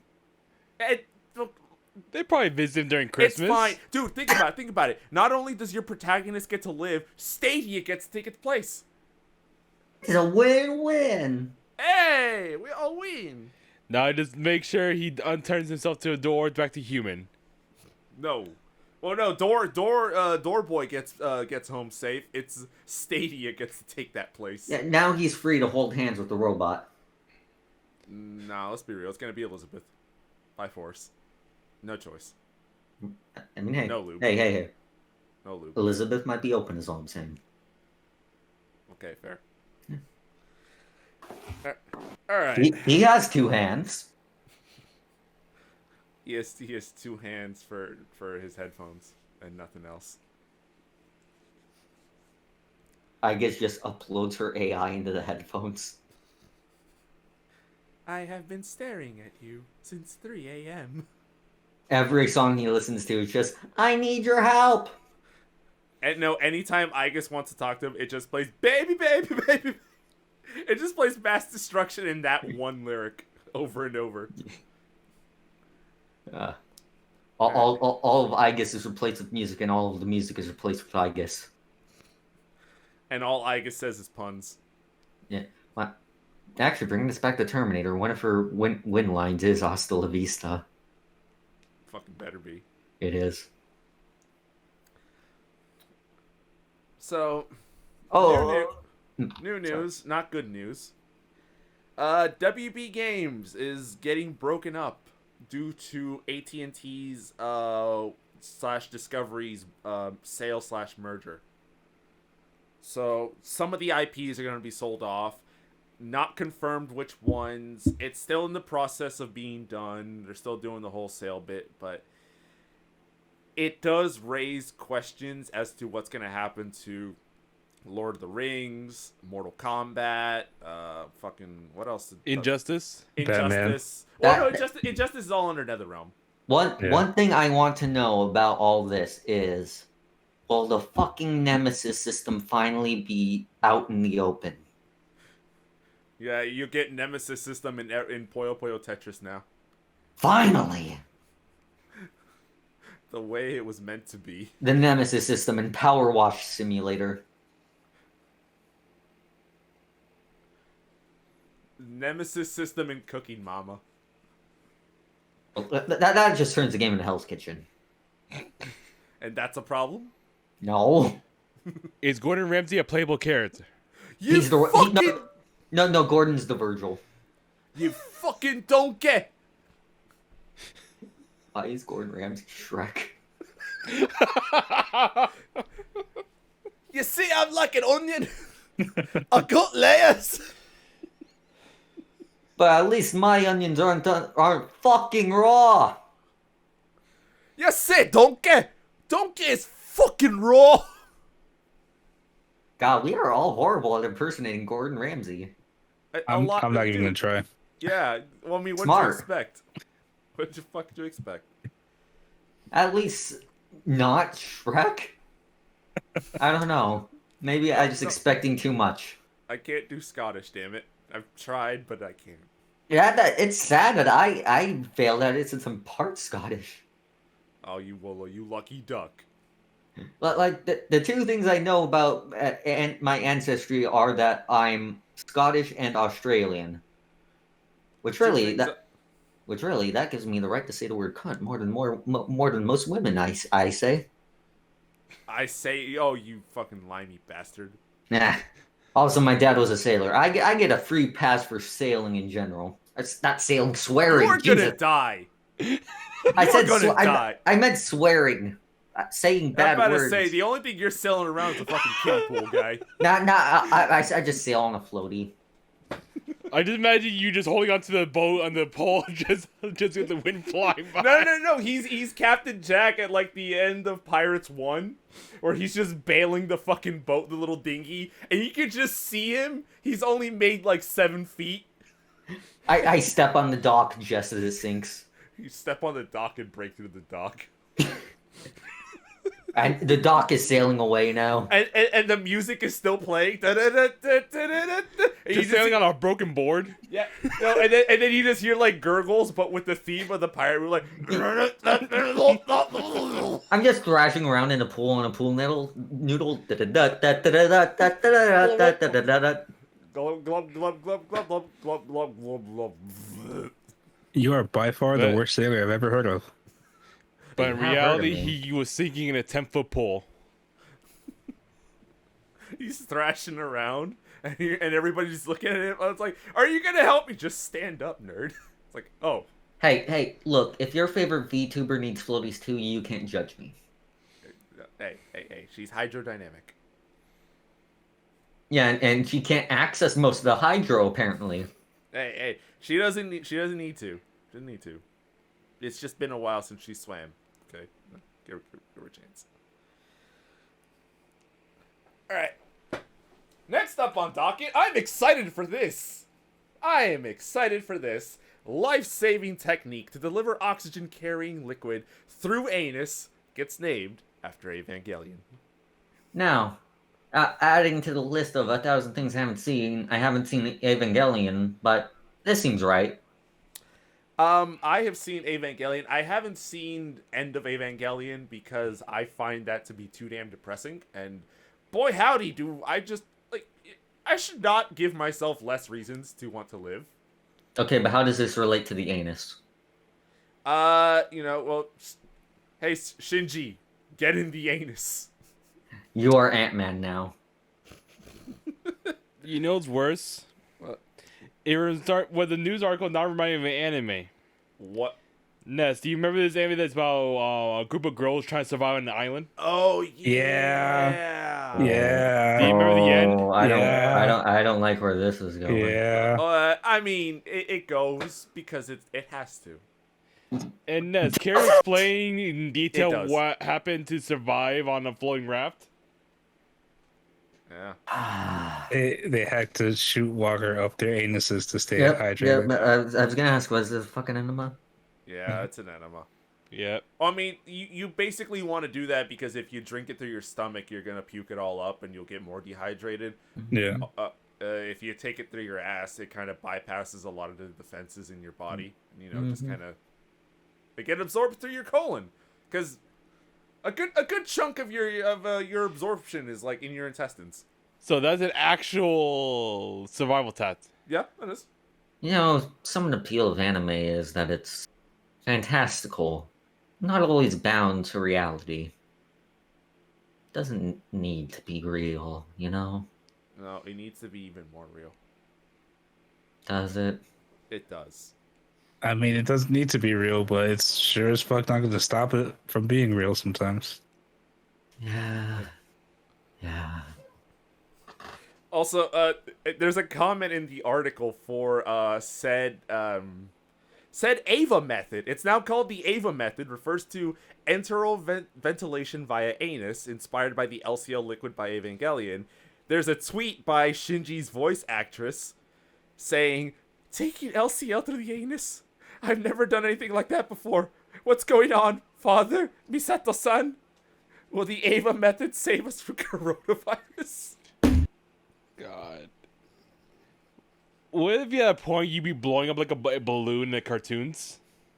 I mean, you're not shooting a pressurized hose of water up your ass. You're not gonna fill up like a balloon. You're not the fucking mask. They're not sticking a bicycle pump up there. Shinji, I need you to stick this bicycle pump up your ass. But Dad, if you don't do it, then Ray has to. And Ray is like, if someone sticks a bicycle pump up your ass and just starts pumping, do you just burp? I think there's gonna be bigger problems. Well, one way to figure out. Yeah, that's how you get embolisms. By the way, speaking as a person in the mechanical trades, if you or a loved one work in the mechanical trades, and at any point in time gain access to an air tank, like something with pressurized air for like They're either gonna say nail if you ever gain access to an ass. Oh, that's the second part of the problem. That's the second part. I get that. Let me get there. If you get access to a tank of pressurized air and you think it's fucking funny to use said pressurized air to shoot air up your buddy's ass, fucking don't do that ever. You will kill them. Okay, but what if you hate them? I mean, do you want to go to jail for that though? Because you will go. I mean, will they want to find evidence after that though? The most They're you gonna get have you'll get manslaughter automatically. Yeah. See, what happens is if you shoot air up your ass, that causes. Yeah. At that embolism. point, you do the lower your sentence. You could say, "Oh, we were just screwing around, and I messed up." Yeah, that's a lot of the excuses, but yeah, no, you killed someone. You might get accidental manslaughter, but you're gonna get a charge. So don't do that, kids. Manslaughter is by definition an accident, despite the name. Actually, I'm about to say, like, if I actively go after someone with a katana, I have slaughtered a man. Therefore, it's not an accident. Despite the name, somehow manslaughter is the accidental version of murder. Yeah. It is bizarre. It's weird that that's the case, but that is in fact the case. It is And literally pure the murder worst is like name given to like. right? It is like the worst name given to any crime ever, and it's the accidental one. Inflammable meets flammable? Fuck the country! And I'm gonna be honest, I'm not quite sure how they got to that method there, because in my knowledge, the slaughter in general does not happen by accident. Are they implying that the entire butchery trade is a mistake? Did someone just trip and make bacon? I mean, somebody had to. But how does that relate to manslaughter? The course of human history is vast and undefined. Don't think it too much. But No, I think don't. It's not worth it. It's not worth it. Don't ever overthink it. English is a stupid language. God, anytime I Really, hear people trying to learn always. English, and they're like, "What is this word? Why does this mean this? But it also means this, and it also means this." And I understand it, but let me tell you from a flip side perspective, as a person who knows Spanish but isn't fully fluent in it, boy howdy is Spanish just as foobar as fucking English. Hey, what if we slang. gave the words genders? Oh no! Do you think that? No. They have the same stupid bullshit as English too. Like, okay, gendered words, honest to God, that's a European thing. They've been doing that for eons. Fucking, I don't care. I can deal with that. I've learned German. I can deal with that. What I can't deal with is people literally making up words and keeping them to their own regions and expecting other people to know that fucking word. Or like the like 6 different suffixes a word uses depending on whether you're referring to yourself, someone else, someone elsewhere, or multiple people. Oh, if you think that's bad, don't learn German. So, as a Puerto Rican man, Same I with feel me. like Puerto Ricans are the worst, which is kind of like making up bullshit words, because we are a part of America, Oh, which speaks majority English. So we just take English words a lot. yeah. One of you guys decided to go look at a gas station and go, "Wawa." What? That's Dude. what I'll call a bus. Dude, What? we call oranges. So the regular Spanish word for an orange, like the fruit, is Is naranja. naranja. Yeah. Yeah. Puerto Ricans, we call them chinas. What? Yeah. We call them What? chinas. And the reason we call them chinas is because I guess when we first got oranges or some shit, they had the little sticker on them that said "grown in China" or whatever, and they're like, "Oh, it's a my China." fucking Oh God. my god. Oh god. What do they call Jesus. China? China. Yeah. Do they Yeah, think Chi- people? yeah. Yeah. Jesus fucking god. China or Chino? Well, so- Chino is the male version of Chinese. So wait. In Puerto Rico, is that why they think it's called orange chicken? Don't Pollo know. Chino, Pollo Chino can mean a bunch of things. That's what I'm understanding. It's like Pollo Chino's like what kind of Pollo Chino you want? What kind of Chinese chicken do you want? Do you want orange chicken? Do you want the other? You want the other Chinese chicken? What do you want here? That's not descriptive enough. And not to Which- mention when it comes to certain foods like empanadas, which me and Ness know that it means like a fried turnover. But same with the patalillos. But Rex is in his Spanish, it will be completely different. Well, Bizcocho. empanadas for us. It's patalillos, no. patalillos. Empanadas, What empanadas about- is this. Well, wait. Hey. No. You guys have fucked up with cake Hey, because Gabby, empanadas yeah. is empanadas. Hey, Gabby, what about bizcocho? Bizcocho. Yeah, bizcocho es pastel. It's cake. Also, but that's not it though. That's not just it. Pastel is the commonly translated version that I know of. If you go to my parents, well, my country technically, where my parents are from, they call cake keke. Why God. keke? That's like the fucking Japanese what they call cake keki. Yeah. Yeah, like Which if you was a want like mistake. yeah, like I want one keke. And it's like and they'll understand you, but if you ask for keke here, like what the fuck is that? It's like pastel. And then if you ask a Puerto Rican person, you got to do it a third time and you go, "What the fuck is that?" "Oh, it's bizcocho." "¿Por qué no dijiste? Why didn't you say bizcocho?" And I'm like, "What the fuck I'll is a say bizcocho?" you ask for a patel in Puerto Rico, you'll get something very different. Yeah, I'm getting a fucking empanada, and that's not what I want. Also, soda. So like you in Spanish, you'll say like soda, right? Yeah, Something like that. Over where I learned to say gaseosa. I've never heard that word ever. Yeah. What the fuck? Wait, what? Yeah, gaseosa. Like if I ever go to visit family and I'm like, "Hey, I want a soda," I'll say, "Hey, quiero una gaseosa." Is it because it makes you gassy? I'm gonna assume so. You should just revert to pointing and grunting. Return to monkey. We really should. We really should. Oh, right. Also, this is all a thing. Man, Mexicans have their own weird variations on shit. So you'll have I used to work at a hardware store, and I'd have Mexican clients come in, and they'll be like, I want a pluma," and I'm like, what the fuck is a pluma? Do you want like a chicken feather? What the hell are you on about? And it's like, no, stupid. I want a pluma. I'm like, what is a pluma? I know it's a feather. What do you want? We don't sell feathers. No, stupid boy. I want a pluma. Do you not understand what I'm saying? What the fuck is that a supposed to be pluma? sink- That's like sink a or pipe? feather. And then they'll leave mad. Come to find out, a pluma is a faucet, and the way I know of the word faucet is paja. So I'll be arguing with Mexicans the entire time over their words and my words and other people's words. And Doesn't yes, Baja mean like below? no, that's bajo. Bajo, it's B. It starts with a B. Baja can also be like hey. Then what the hell is Like- Baja California? No, you're thinking of Baja with a B. I'm saying it with a P. That's a P? Yeah, Baja. Baja is either faucet or like hay the horses and goats would eat. You're thinking of Baja with a B, like a Baja Blast. Can I have a Bob Blast now? No. Oh.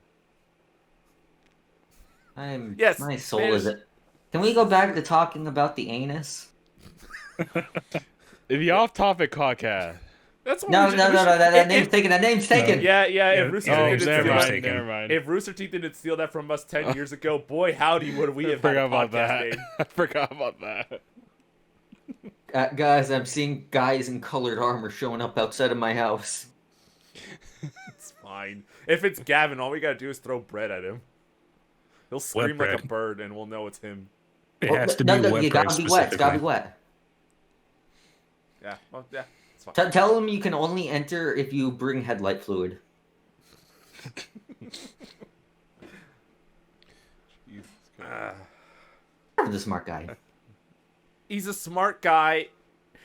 I've come to realize that in life, the more I've lived in this planet, the more I've realized, boy howdy, there are a bunch of Gavins, and Gavin should be respected and feared.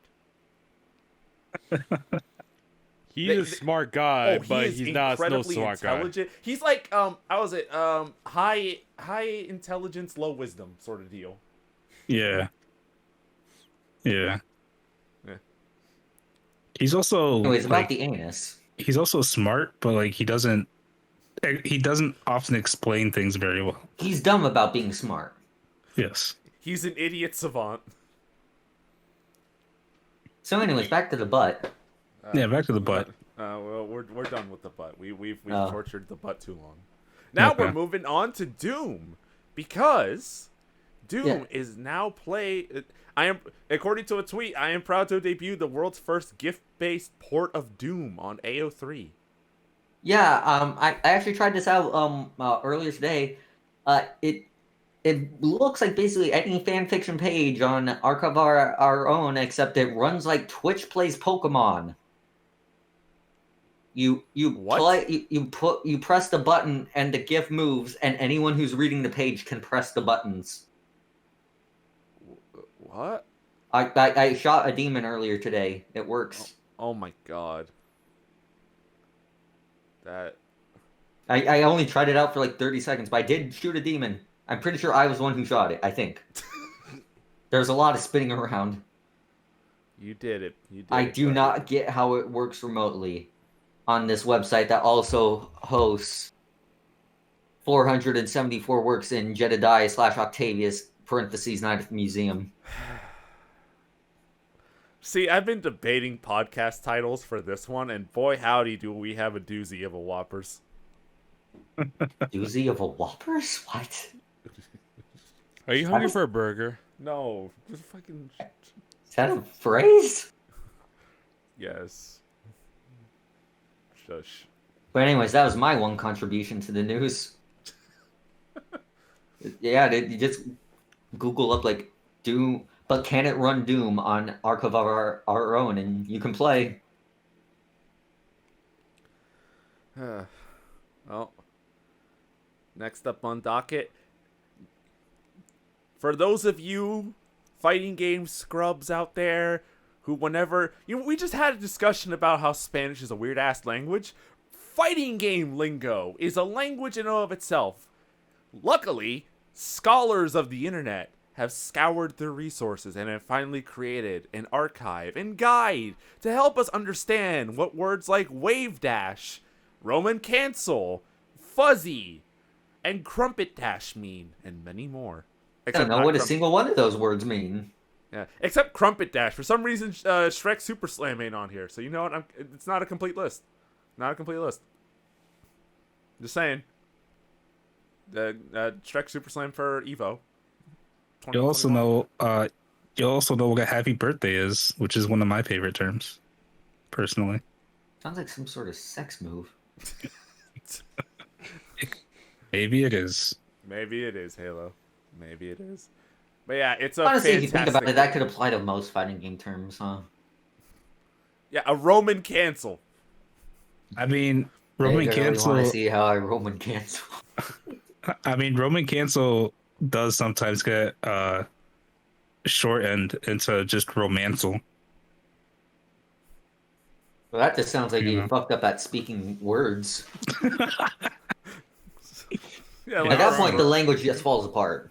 you had a You're not wrong. stroke halfway through speaking. Yeah, I'm good at romancel. Yeah. Now you nerds You just sound will- like drunk Elvis like that. Oh, Baby, I need that romancel. Thank you. Thank you very much. Now you nerds will finally be able to understand me when I talk about fighting games. Give me a Bitch, PB and J. great. So we gotta like do Yakuza 5 levels of translation. Fucking bring out the English to fighting game textbook. Yes. So now I don't have Oh, to it's define the in words I use for fighting you guys anymore. games. Stares into the camera.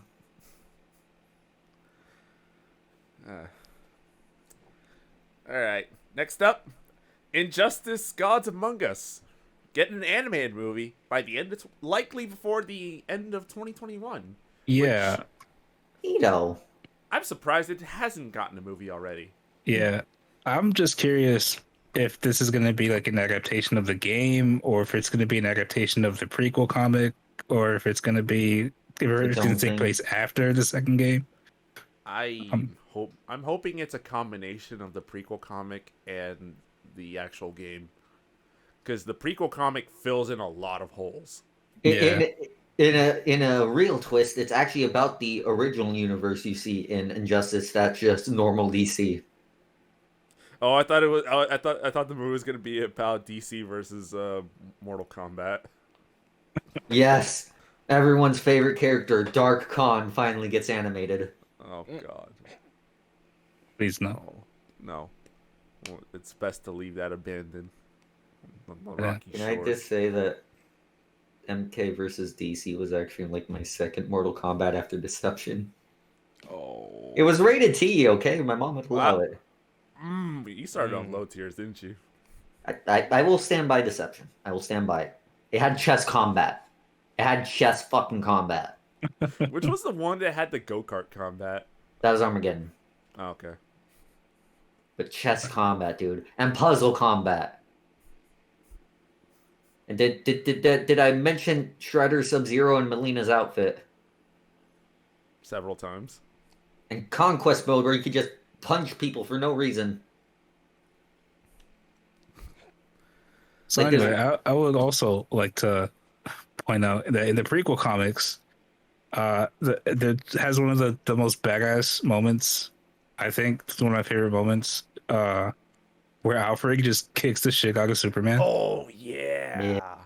Also, aren't the prequel comics where Nightwing trips on a rock and dies? Yeah. Yeah. See that get Yeah. animated. Uh, Slow and- motion.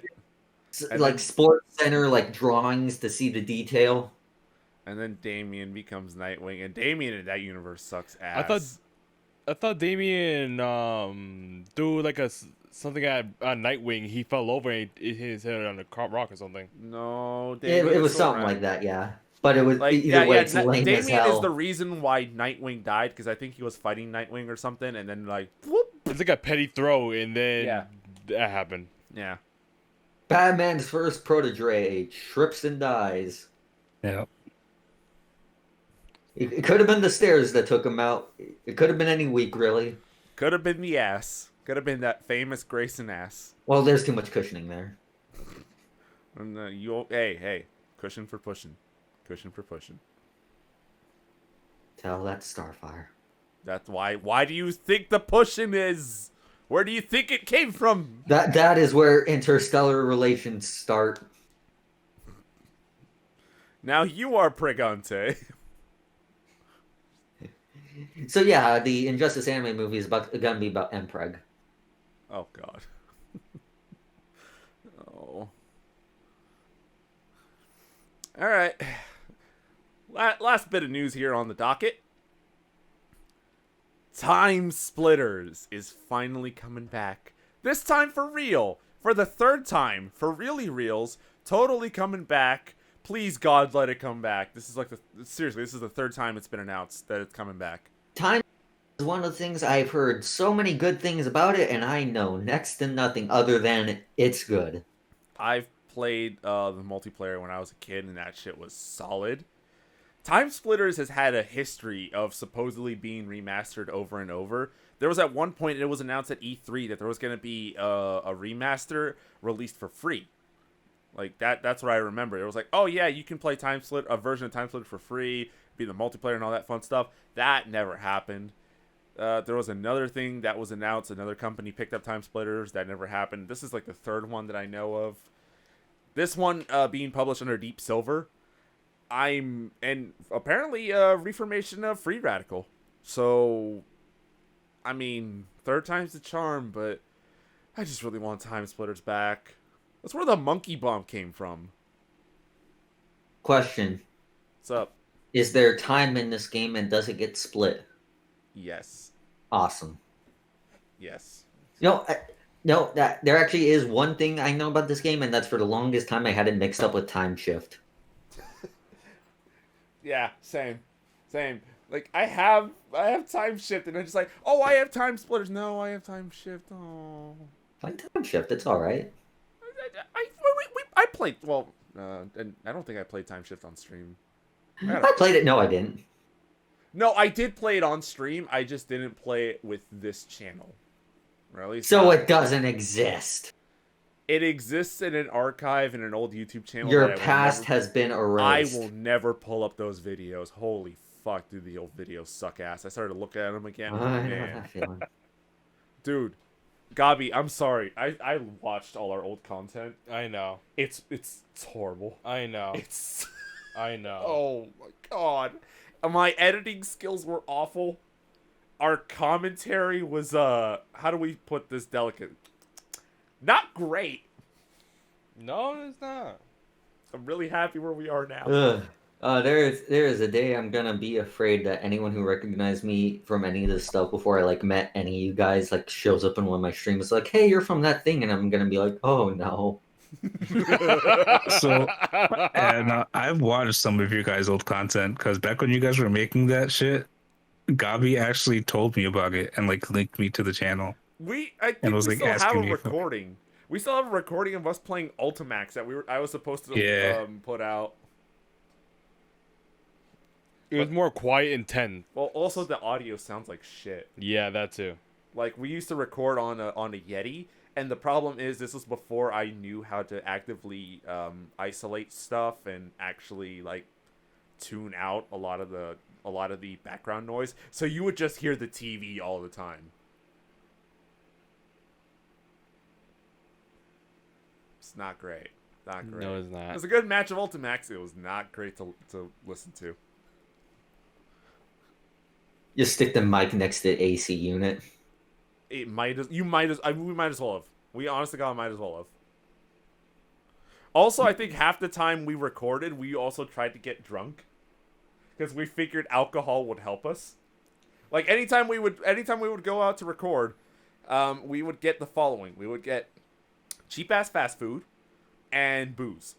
With the goal of that would be the stuff that would Yes, nervousness. because you want to have your mouth full when you're commentating. Well, no. We would eat and we would drink and get nice and good. Kill and nervous. Yeah, Basically. Basically treat it like we're gonna have a one night stand sort of deal. Oh my god! But It's not you have to pretty. come back to this though. I had to come back to this. This fucker didn't edit a damn thing. But you have to go back to the streams. You have to see the audience again. You have to look them in the eye. Oh god, I never ever want to show. It is all unlisted and it is all terrible. Think me. On That- the that bright beats- side, you found love for Recording League. What? At least on the bright side, you found love for Recording League. Oh yeah. Hey, I fixed it. Rex. What? I just have a sub goal for you. Oh god. You get like whatever number of subs, you and Gobby have to go back and react to your old videos. I mean, there are 2 videos I can react to, and I'll probably will because they actually have the most views on the old channel. I don't remember. Well, that's because you weren't on either of them. I took it. Yeah, sorry. You were bringing us down. Wow. Damn. So, okay, here's the thing. I recorded these back at the height of their popularity. Yeah. So I did them as really quickly as... Apparently the ones that I just fucked up and did super fast and shitty and ugly, those were our highest rated ones. They had, like, one of them... The highest one on the channel had, like, 2.5k views. And the other one had, like, 1.4. Damn. And they were just bullshit that I made in like 10 minutes, and I thought was like, oh, this is awful. And yeah. So when you think it's awful, it's doing great. But when you think it's great, it's awful. Yeah. So what you're saying is, the one time we record this podcast that Gobby has to miss it and we only just throw it together after like an hour, it's gonna be where we take off. Apparently. Damn. Training weights. You're holding us back. But then we keep you on for the rest of the series because we've grown powerful. It's fine. It's fine. And now everyone has to live with you. Ouch. Ow! Ow. What is he, Krillin? Well, at least he... Hey, would that make kid Android 18? Okay, Actually, kind of I'm makes sense. sorry. Android 18's hotter. Ouch. She is. Gobby, promise me you will show this podcast or Oh, she do can be it. mad all she wants. Hey, one, I know what I like. Hey, Rex. Two, I'm not gonna like go, yeah. Rex. It's fine. Android 18's hotter than your girlfriend. I'm sorry. That's just canon fact. Keep digging the hole. It's not a hole if I'm right. It is a monument at that point, my good man. I'm not touching this one. Neither am I. I'm only touching the masochist argument. Oh please, she'll go after me for anything I do. I might as Speaking well of masochist, here's an example. I might look. The bear is gonna come after me no matter what I do. The least I can do is cover myself in honey and see what happens. Make this easier for yourself, you asshole. No. Jesus Christ. You're just gonna wake up in the night just hearing your door get kicked down. That's fine. It's fine. Thanks for And like. then I see her and I go, "Hey, boo boo. You're not as cute as her." Oh, God. It's fine. I don't care. You say I'm digging my grave. I say I'm digging my legacy. No, she will erase you from history. No. See, see, here's the thing. You guys think I'm digging a hole. What I'm doing is making a dirt pile. I'm making a mountain. I'm making a monument, a tribute. You're just picking your own box that you want to be buried with. That's what he's saying. Because I've already won. No, you I've didn't. You're in already the won. box. That will be what's engraved on your tombstone. I've already won, says man who's dead. Isn't that the best way to go out, though? There needs to be results. There is a result. I win. Good That's all for that you. matters. Good for you, you optimist. How are we talking about? Oh no. We should call this the ADHD podcast for all the fucking like weird dichotomy we go on. That reminds me, I need to call someone about that. Yeah. Same.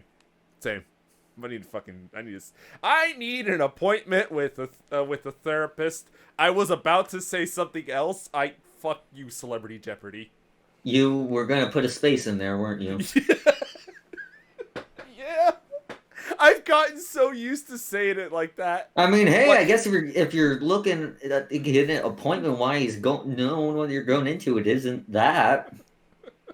I'll take 8 tits for 300. The penis mightier. Hey, Trebek, you know what's also mightier? Me when I did your mother last night. Nah, that's not my name. Look at my name now. Hey. Hey. Turd Ferguson. Funny name, right? Funny guy, funny name. Turd Ferguson. I have to ask contestants no more racial slurs. No, it's ethnic slurs. Right, yeah. I don't remember the exact lines, damn it. Please refrain from using ethnic slurs. There's something about the way he says the word slurs that's nice to the ear. You've wagered Texas with a $sign.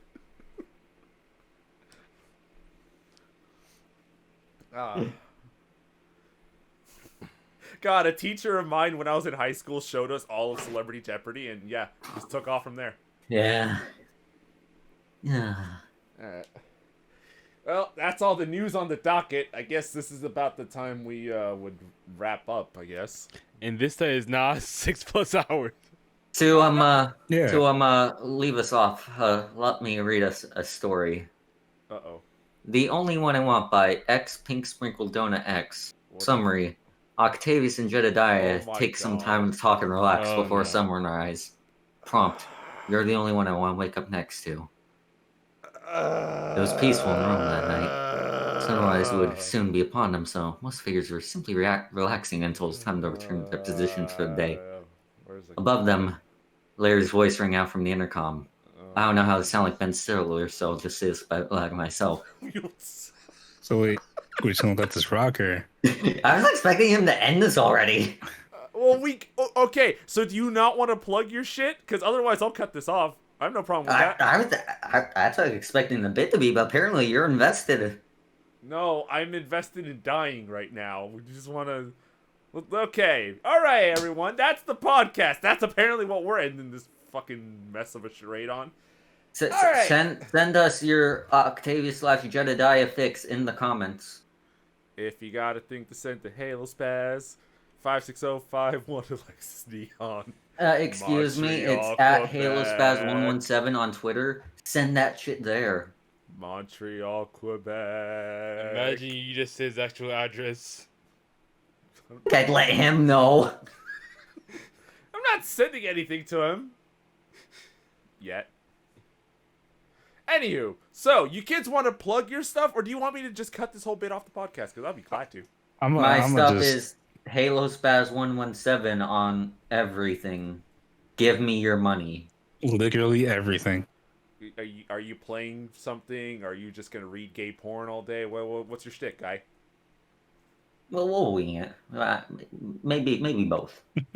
Okay, you heard it here, folks. He just reads gay porn on Twitch. Also, excuse you. This one is rated for general audiences. This is fluff. It can fluff can also be gay, you muppet. Yeah, but it's not porn. Hey, not to you.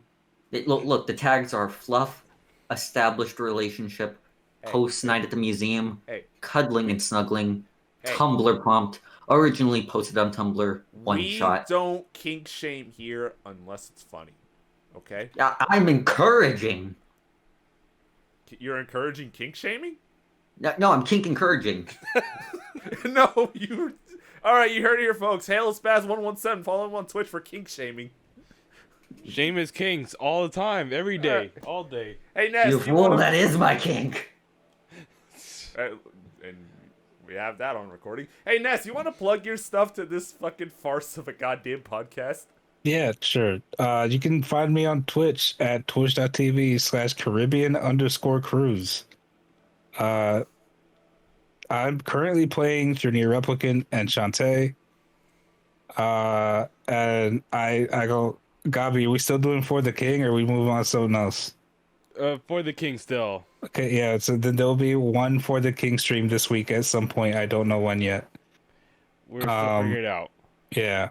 I meant to put out a schedule today, but forgot. So I'll do that tomorrow, maybe, if I don't fuck up. That'll be on my Twitter at Caribbean_cruise, just like the Twitch channel. And then if you want to follow me on Instagram, it's just Caribbean Cruise, all one word. I don't really do much there, but it's there if you want.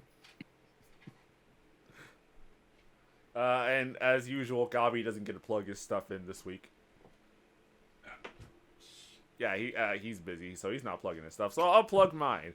Hey, if you want to follow me on my shenanigans and escapades, I'm at twitch.tv/arcade_maxima. I'm currently playing through Kingdom Hearts 2. I'm playing also Persona 5 Strikers with Gobby. I might be doing a Gunpla build soon. I just bought a new model kit, so I'm pretty excited to bring that whole shtick out. I might be adding a new game to the docket, so we don't just have Kingdom Hearts 2, because that otherwise it would just be kind of stale for yours truly. If you want to see any of my Twitter escapades, I am at twitter.com/ViceSquadRex, which again, I probably will need to change in the future because that is kind of a dead name. We haven't worked under that name in eons. We also have a Discord, the Arcade Nerds. If for some godforsaken reason you want to join up, hey, it's open. Open for everyone. We also post podcast notes and stuff over there. I should be posting podcast notes from this podcast on either on a Google Doc print or either down in whatever the doobly-doo thing's called on LibSync. Gobby exists. I basically co-owner of Arcade Maxima. Mostly. Yeah, what, My channel's kind of like a side theory. thing right now. It's still not in 100%. Gobby has a channel. You can He find him does. eventually. I do. You can find him at one point in life. Anywho, that's gonna be it. That's gonna be it for us tonight. If you want to find the stories endorsed by this podcast, look at archiveofourown.org/tag/Jedediah. And if you want to kink shame Halo, you know where he's at. Yes, You're more than welcome to. Twitter.com/ViceSquadRex. Yeah, Twitter.com/HaloSpaz117. Give me money.